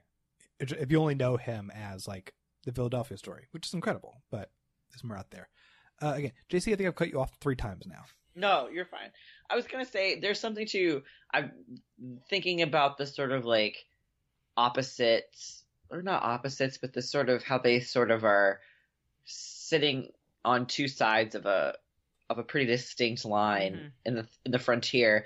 I do think it's really interesting that Liberty Valance is truly like has killed many people, right? Like, and the fact that Tom Donovan only chooses to act when Jimmy Stewart is heading up against him, I think is really interesting. And I think especially when we think about like idolizing like this sort of John Wayne archetype, wherein that like there's like a certain vulnerability that Jimmy Stewart has in this movie, even though like obviously like he really believes in his law and like all of this stuff, but you really get the sense, because it's so new, like a lot of it is just hanging by a thread, right? He's really just like sort of holding it all together himself, and how precarious everything is. And the fact that he chooses to go up against this person and is like kind of accepting death. Like he walks up to him and is like, I'm going to try. And I don't think for a second he really believes that he's going to do it. He's a terrible shot. Right. Like there's no way. And I do think that it's really interesting that it's sort of like a moment of vulnerability that spurs this to happen when ostensibly John Wayne could have killed this dude at any time. Yeah. And instead of doing that, sort of chose to let the status quo not be challenged. And I think that is that's a thing that I've sort of like sat with after this movie, where like thinking about how it's like, oh, like this is the way things could be. And like John Wayne's sort of like particular masculinity and that strength. And I think within that strength is also a sort of a pass in that like we trust that he knows when to act, and like we are supposed to trust that implicitly. And actually I don't think it's right. I don't think that his choices are great. I think that if this dude showed up and he could have offed him, and if that's what he really believed him, he would have done it long before Jimmy Stewart fucking rambled into town. Well, I don't think that Tom Donovan sees Liberty Valance as an anomaly. Like to think Tom Donovan, like this world, which again, this very cynical world, Liberty Valances exist. And yeah, you can get annoyed about a stake, but ultimately You build your house. He kills that guy. This in a Red no, Dead Redemption world. This all right, no. tracks. I think Tom finds, some hope, not complete belief in Jimmy Stewart's world, but it's worth seeing if it could happen, and I think it doesn't. Yeah, I mean, it's gosh, seriously, I also think about this movie every time I try to talk about it that I know it's good because it explains itself so much better than I can explain it. Like, just see it. It has so much to say that is just in emotional text, and it isn't like, there's so much about it that's allegory, that is like literally like, here are archetypes and they're going to fight. But then there's also so much of it that's just like, John Wayne's performance is super emotional in this and super vulnerable. And like, there's something about watching him fall apart emotionally that is like really powerful and says more about sort of the fragility of masculinity in a changing world than like I could say out loud. It's, oh man, this movie's just so freaking good. I feel that. I think that I liked John Wayne in the part more for what he represented than the actual performance. Like, I found myself kind of thinking, like, what if this had been portrayed by a different actor? Like, I don't think it would have worked, but it's sort of an interesting thought experiment just because I liked John Wayne in the movie, but I wasn't, like, I didn't find his emoting, like, terribly compelling, I guess. But, I mean, I also, like, I've never seen John Wayne in a movie before. This maybe, like, leaps and bounds above, like, the context of his other stuff, and that I don't have. He's not a great actor. I think, like, I mean, he has a couple things I think he's very, very good in The Searchers, which is also a John Ford movie. I think John Ford always knew how to use him best. Yeah. But I think, and like, get something out of him that other directors don't. He's quite good in this, but I think also, like, he is the symbol of the American Western movies. So, like, yeah, I actually think John Wayne's performance is the thing that I got out of this viewing experience that I had not before. I think he's phenomenal. I think there's something about it, and again, it's perhaps because it feels like it's just like John Wayne on screen and not like, it's just he is the embodiment of the way that a man like John Wayne, who has never been taught to express emotion actively or with words, like, actually does emote. And like, he really does the little moments in the conversations with Jimmy Stewart he really does a great job. Maybe I need to watch it again, because that was the part that, like, sort of turned me off. I was like, this is so much, you are John Wayne right now. Like, I don't believe you as a character because you are just John Wayne being John Wayne as John Wayne can be. Like, right, but then, like, I mean, the thing that's interesting, right, is Tom Donovan's actions are like, no, like, he doesn't, like, actually not very much about Tom Donovan really fits the John Wayne hero. He's more like what the John Wayne hero probably actually was in the West, which is like a lonely, pretty cynical dude who, like, increasingly finds that he doesn't have much of a place in the world. It's interesting that this film's in black and white, because at this point, it doesn't have to be at all. Yeah, films weren't in black and white. Right. In fact, like, The Searchers comes out before this, which is John Ford, John Wayne's collaboration. That is one of the most beautiful looking movies ever made. And to kind of, like, bring this back to black and white is just becoming more and more of a commentary on the American Western as a genre film. I've always thought that, like, The Bridge Too Far that Liberty Valance doesn't do, but honestly, its allegory is so blatant that it almost does, is just, like, make all the scenes that are in the present day in color. Like, I mean, like, it really is just, I mean, like, the film Liberty Valance. I meant, like, I thought you found, the character found one thing he wouldn't do. Like, if John Ford just really wanted you to know what he was going for, he could have done that, right? I mean, it would have been stupid, but, like, you know what I mean? Like, that's, the black and white is so much, like, yeah. One of the last things I want to say about this movie, is it has one of the best drunk characters. Yeah, he's so great. Peabody? Yeah. Yeah, oh my god, He's love got a lot Peabody. to say. He's real great. Oh my god, this scene where they are beating up Peabody, I was like not breathing. I was like, they're gonna kill this man. Yeah. I did like Peabody a lot. Yeah, this movie also does not pull its punches on the violence, which a lot of westerns do, actually. And yeah, it's rough. That guy's performance is so great, and it's really so funny. And that whole sequence where they're doing like the initial votes of like who they're nominating and whatnot, early in the film in the town. He's just overwhelmed by all of this. He just wants to drink. They said, "You can't drink during the votes." He's like, "Oh God, everything." Yeah. Really? We're electing you now. Oh God, that whole monologue he has about when they're like, "We want to nominate you," and he's like, "I can't. I build up the politicians and I tear them down." And he's like, he prints like a 1-page paper for a and he's so freckle of a corrupt. town in the West. It's just so good.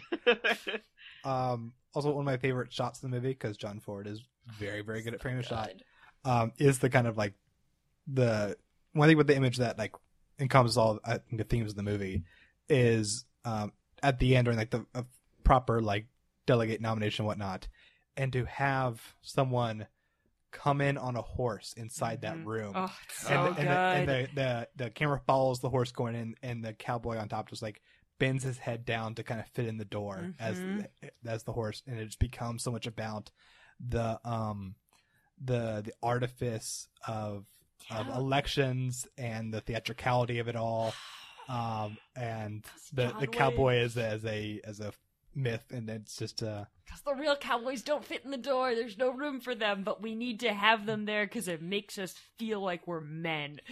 It's good stuff. Any more final thoughts on the man who shot Liberty Valance? Great time. Real good. Did anyone have any doubt who actually shot Liberty Valance? No. The first time I watched, I was shocked. The first time I watched, I mean, the movie does not, you see Jimmy Stewart shoot Liberty Valance.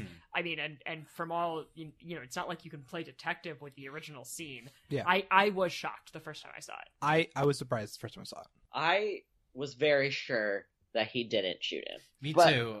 I was like trying to play it. Sorry, go ahead. I couldn't. No, I was gonna say I was pretty sure it was John Wayne, but I also had a theory that maybe it was like Pompey or a third party, which is why there was so much angst on both sides.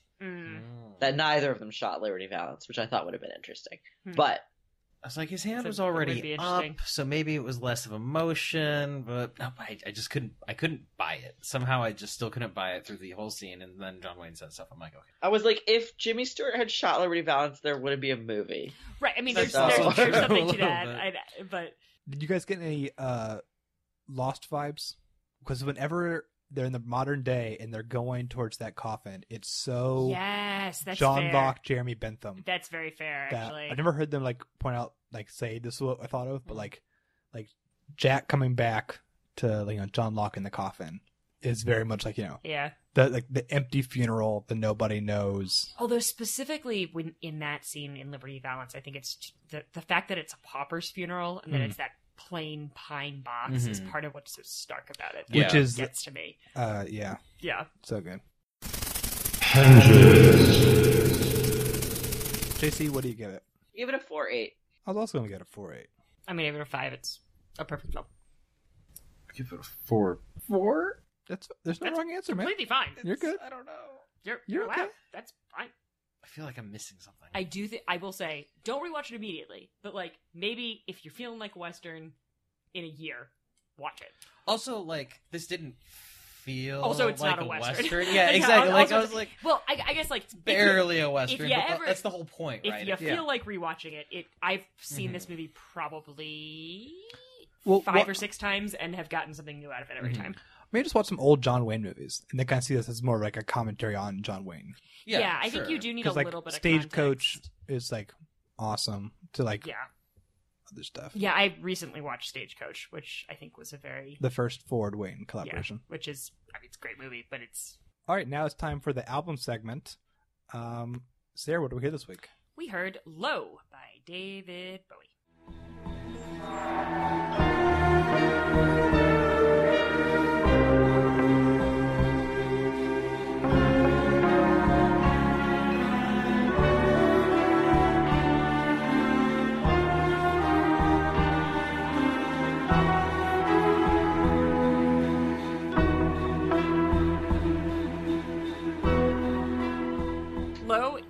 David Bowie's 11th studio album. It was released in 1977. It is, I thought, interestingly, the album before Heroes, which is like one of his great albums. Low is like his like kind of low key, no hits on it album. Mm-hmm. I did not like it. I liked it. Really? Yeah. I mean, so it was interesting. I totally thought I was going to go in because I've said this now 1,000 times of like, why do they keep putting like the like basically like the music assholes choice of famous bands, like, well, I like this one, and Low is totally that pick for well, no, let me rephrase. I thought that I was going to look online and be like, oh yeah, Low is totally that pick for David Bowie, and it's totally not. Like, a lot of people think this is like one of the great David Bowie albums, and I don't get it. It's really not. I mean, it is clinically underwhelming. I think I like it. I think I like it because it's not my favorite David Bowie album. Mm-hmm. It can exist to me as a really cool experimentation. Like, it just seems like an album where he's like, what things like are always a easy hit for me, and let me try to like swerve away from that. And obviously that can make for a terrible album. But actually, like, I just got really into the sound of this. It reminded me like of so many like soundtracks I like nowadays. Like, I can think about like Coraline during some parts near the end, like just like this really kind of cool. Obviously, like, this is adjective always attributed to David Bowie, but like otherworldly, like melodies. David Bowie is an alien. In the movie we saw of him, and also like he might. Men in Black is real, and David Bowie and Tilda Swinton are aliens. The man who fell to Earth is, yeah, but literally that. I know, but I'm just saying. In addition, Men in Black is real. Right. David Bowie's an alien. David Bowie's an alien. I really liked the song "Be My Wife" because it had like a very rhythm, piano, suffragette city vibe. Yeah. And I felt like I had been asleep until that song came on. And then I woke up. So, and I feel bad. I think I wasn't in the right mood today to listen to this album because I like a good experimental and particularly instrumental album. I mean, like, and clearly, like, there's something I'm missing. Pitchfork says this is the best album of the 1970s, which is a pretty intense claim for a pretty mainstream publication. So I do feel like I'm missing something. I think part of it is that, like, David Bowie's so good at writing a hit that it's very strange for me to listen to I was waiting for a hit. It's all I was waiting for was like a David Bowie song, and it's not what this album is. No. I mean, if you only made like 2 albums and this was one of them, it could be very easily go like, oh, yeah. But as someone who made like 15 albums, something like that, 13, yeah. Yeah, this has just like a really special, like, I don't know. It's really good. It kind of, I think, to me, expands like what he can do as an artist. Right. Well, and he releases Heroes the same year, which is like Heroes is itself a giant hit, and it's like those kinds of songs. So wait, Heroes came before this? Heroes comes out later the same year as Low. Okay. Both come out in 1977. This comes out on the 14th of January, and Heroes comes out on the 14th of October. I'm sure I'll have to review Heroes one day on the TV show segment. I think, also, I mean, like, I have David Bowie bias. I do love David Bowie. As someone who doesn't listen to very much music, I listen to a bunch of David Bowie. You vibe with David Bowie? Yeah. I do think that this is definitely a mood album, and I wasn't in the right mood for it, and I'm going to give it another chance when I am. Mm-hmm. Because I would not if I had looked and everyone was like, this is just a thing he did. But instead everyone's like, this is amazing, and you also think it's amazing, and I'm going to give it another chance. Right now, like, I have trouble remembering a song I cared about. So that's hard. Henges. How many henges do you give it? Ooh, that makes it hard, You had to have seen this coming. I know. But, like, right, what I just said of, like, I'm pretty sure this is better than I think it is. I'm going to give it a 3.6 for now. And maybe someday I'll get more into it and be like, this is amazing. 4.3. 3.5. All right, that is Low by David Bowie. Now it's time for the song segment. Indeed. Pedro, Yes. what did we hear? We heard 20th Century Boy by T-Rex.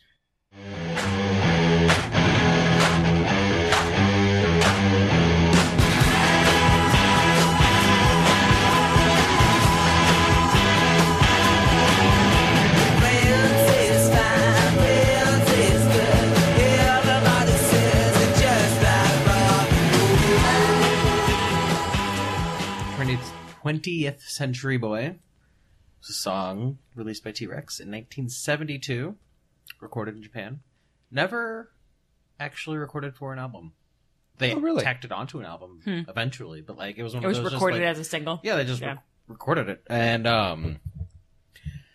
it is rock. Yeah. Like there's no. So I was trying to think if I could like come up with a. Remember when we said that Tilda Swinton and David Bowie were aliens? Mm-hmm. Pedro might be an alien. You know who too. else is an alien? Who? Right, You're an alien. You're an alien, Pedro. Sorry. Say that out loud. Is it being recorded? I mean, Pedro is an alien. uh-oh. No, wait, don't listen to this. This is the safest spot to share a secret.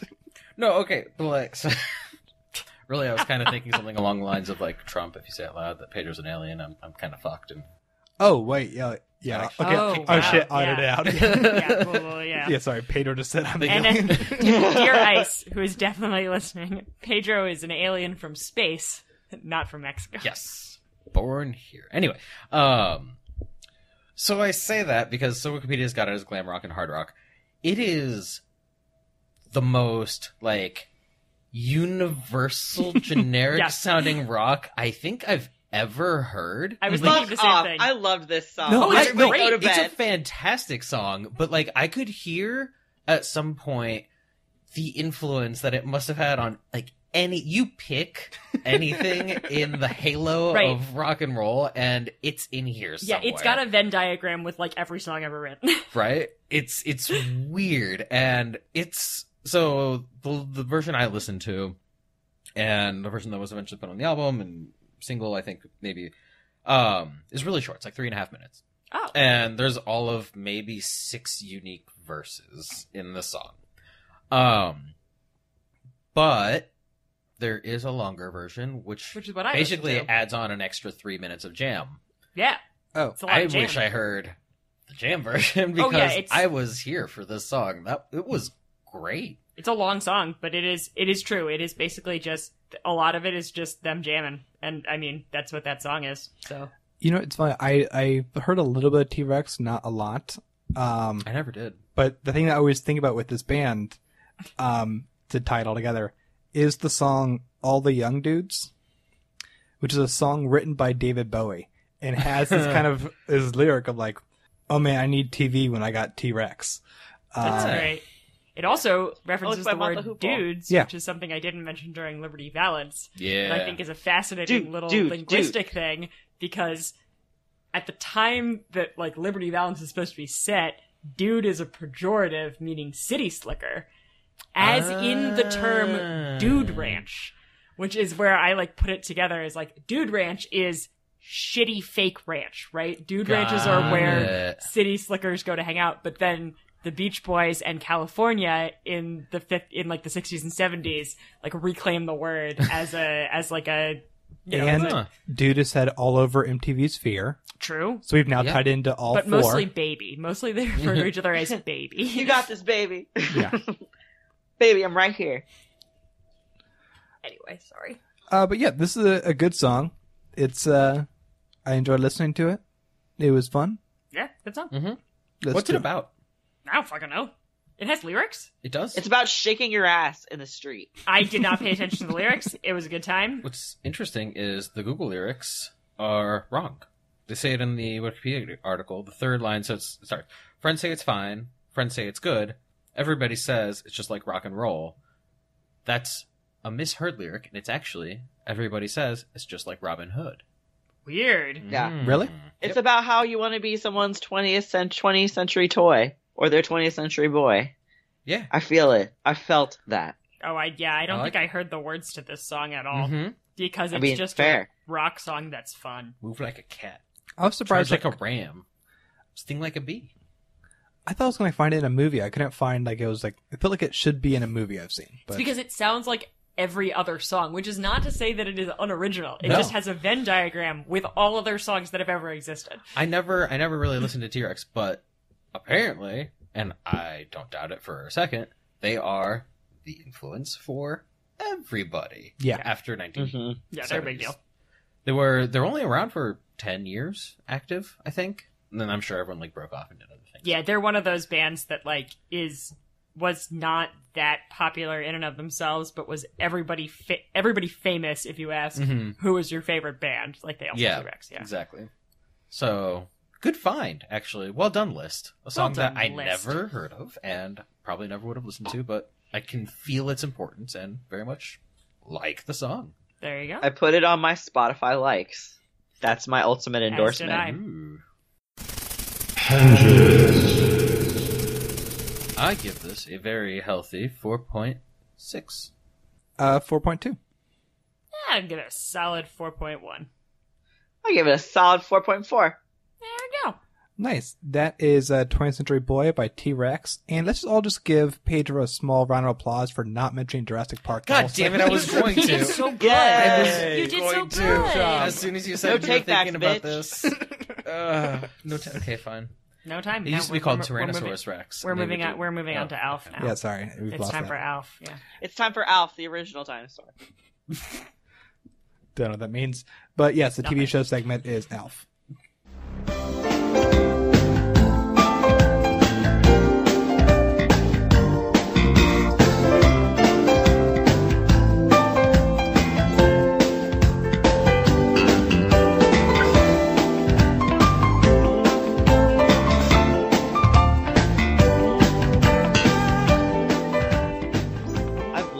Again, been waiting all my fucking life to hear Austin talk about Alf.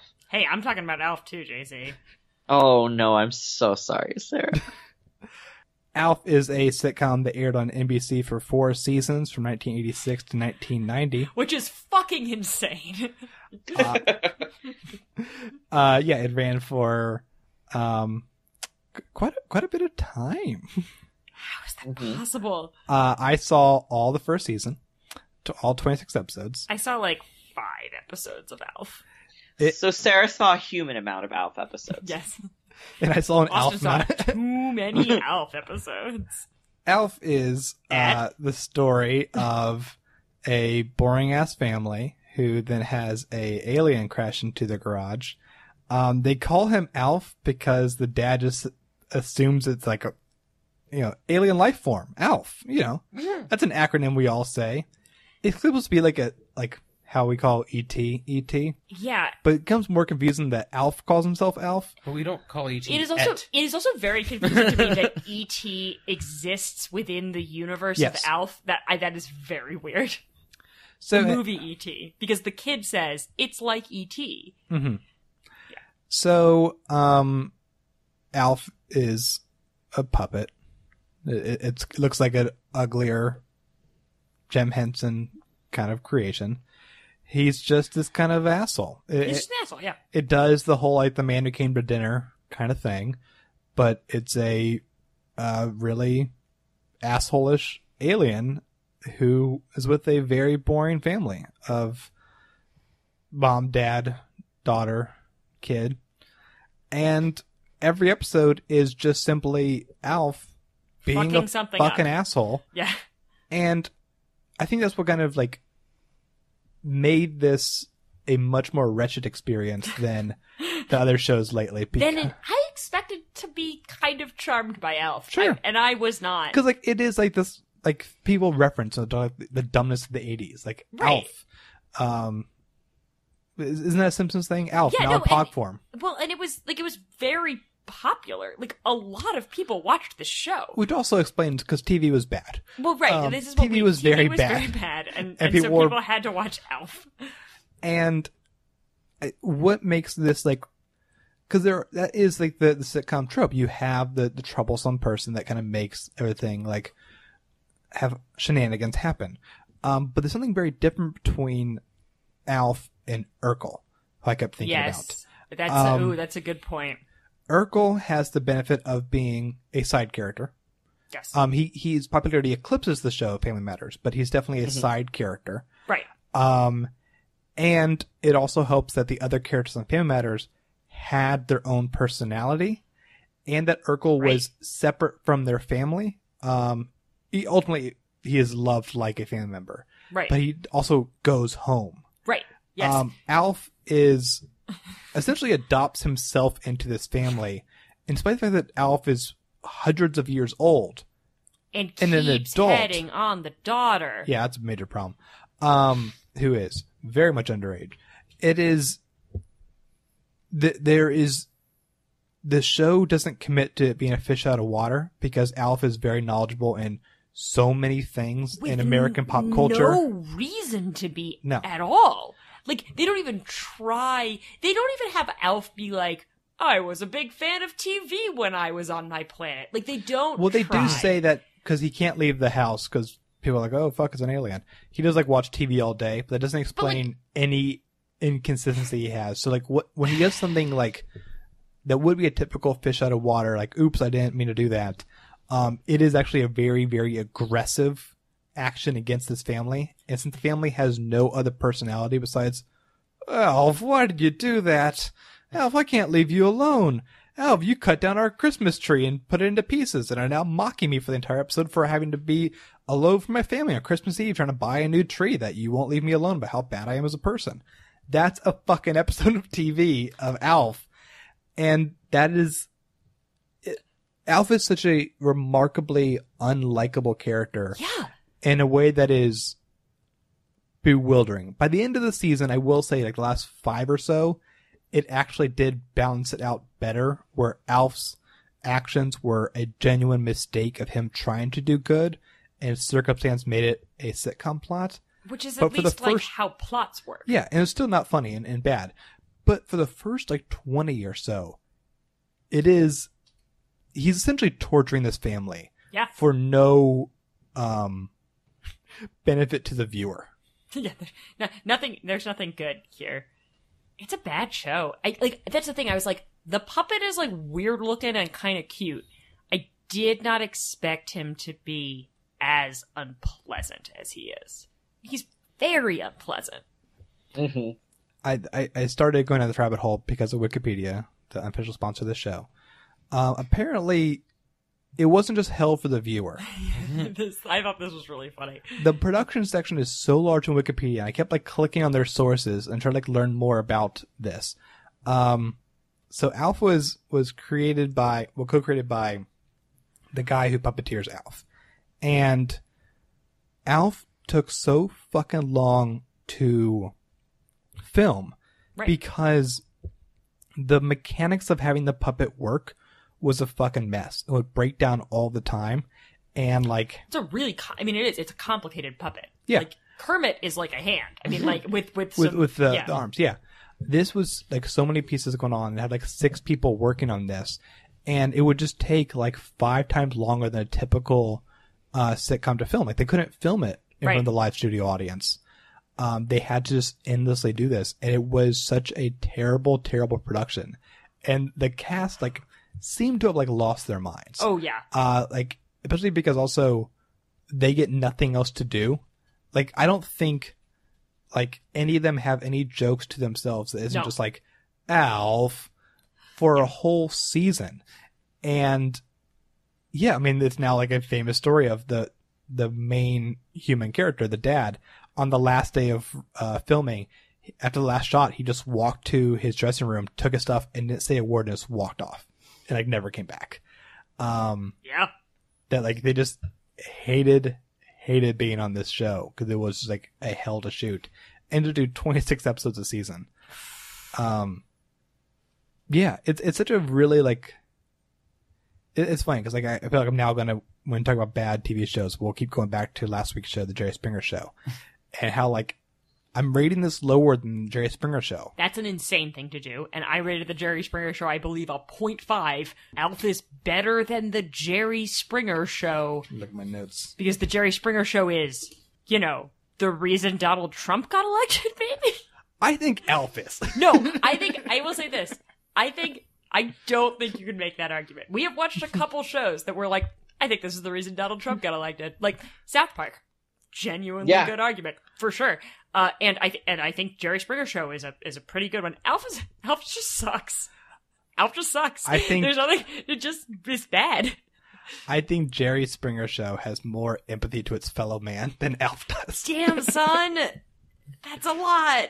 There is nothing but contempt and hatred for humanity in Alf. This also might be why no one was ever designed to watch 26 episodes of Alf in a week. Yeah, I think this is like, these are the worst. I think this is Austin's version of Fear. We just sit and make him watch Alf. He does it every week. I mean, obviously, Alf and Trump have the same haircut. Sure, that's kind of true. Both of them. There's got to be a picture somewhere of Donald Trump with Alf. I'm sure. Yeah. Both of them are very inappropriate to underage girls. Oh yeah, that's a whole part of it. Alf elected Trump. No. Fuck it. Fine, whatever. He's an alien. Yeah, he's also really upset about the government getting rid of aliens. Yeah. Yeah. Oh, yeah. This all makes a lot of sense now. Bazoinga. Spoilers. I give Alpha 1.5. Whoa. That's high, dude. I give Alpha, a 2. It's bad, but... Like, I guess I reserve my under 2s for things that I believe are like made me a worse person by watching them. I did not have that experience with Alf. It made me unhappy, but I don't feel that I've been like hurt by the experience. And again, you did see the episode where Alf kept breaking up the high school girls' dates so he can date the high school Here's what's awful. Family where he's been adopted into. What's awful about that is that, yes, that episode is terrible, but there are so many other 80s television shows that are equally terrible about men hitting on teenage girls that it doesn't even register. But also in that episode, the mom thought the whole episode that Alf wanted to fuck her, and she was really happy about that. Oh, no, and then it ends with a 3-minute concert scene of Alf filming a video of him rocking out. See, in the absurdity of that, I was like, all right, well, that's absurd. No, again, it's a 2. Mm-hmm. But it's better than the Jerry Springer Show. Nah, Jerry Springer's got something there. Jerry Springer is a much better edited show than Alf. God damn it. All right. All right, wow. That's episode 180. It's a whole thing we did. Super long episode. Well, we had a lot to say. Thank you for all reaching the end. We'll be back next We all win $5,000. Yay! Except for me, because I quit. Yeah, Pedro quit. Pedro's back home. Pedro. We'll be back next week with the 777th entries. Oh, cool number. In all these lists. And they're the following things. We're going to watch The Thin Blue Line, and I'm psyched as hell. Me too. I'm just going to give everyone... There's no way we're going to not talk about the documentary now episode of that as well. Yeah, everyone should watch it. It's the whole thing. Let's all should watch that. Yeah.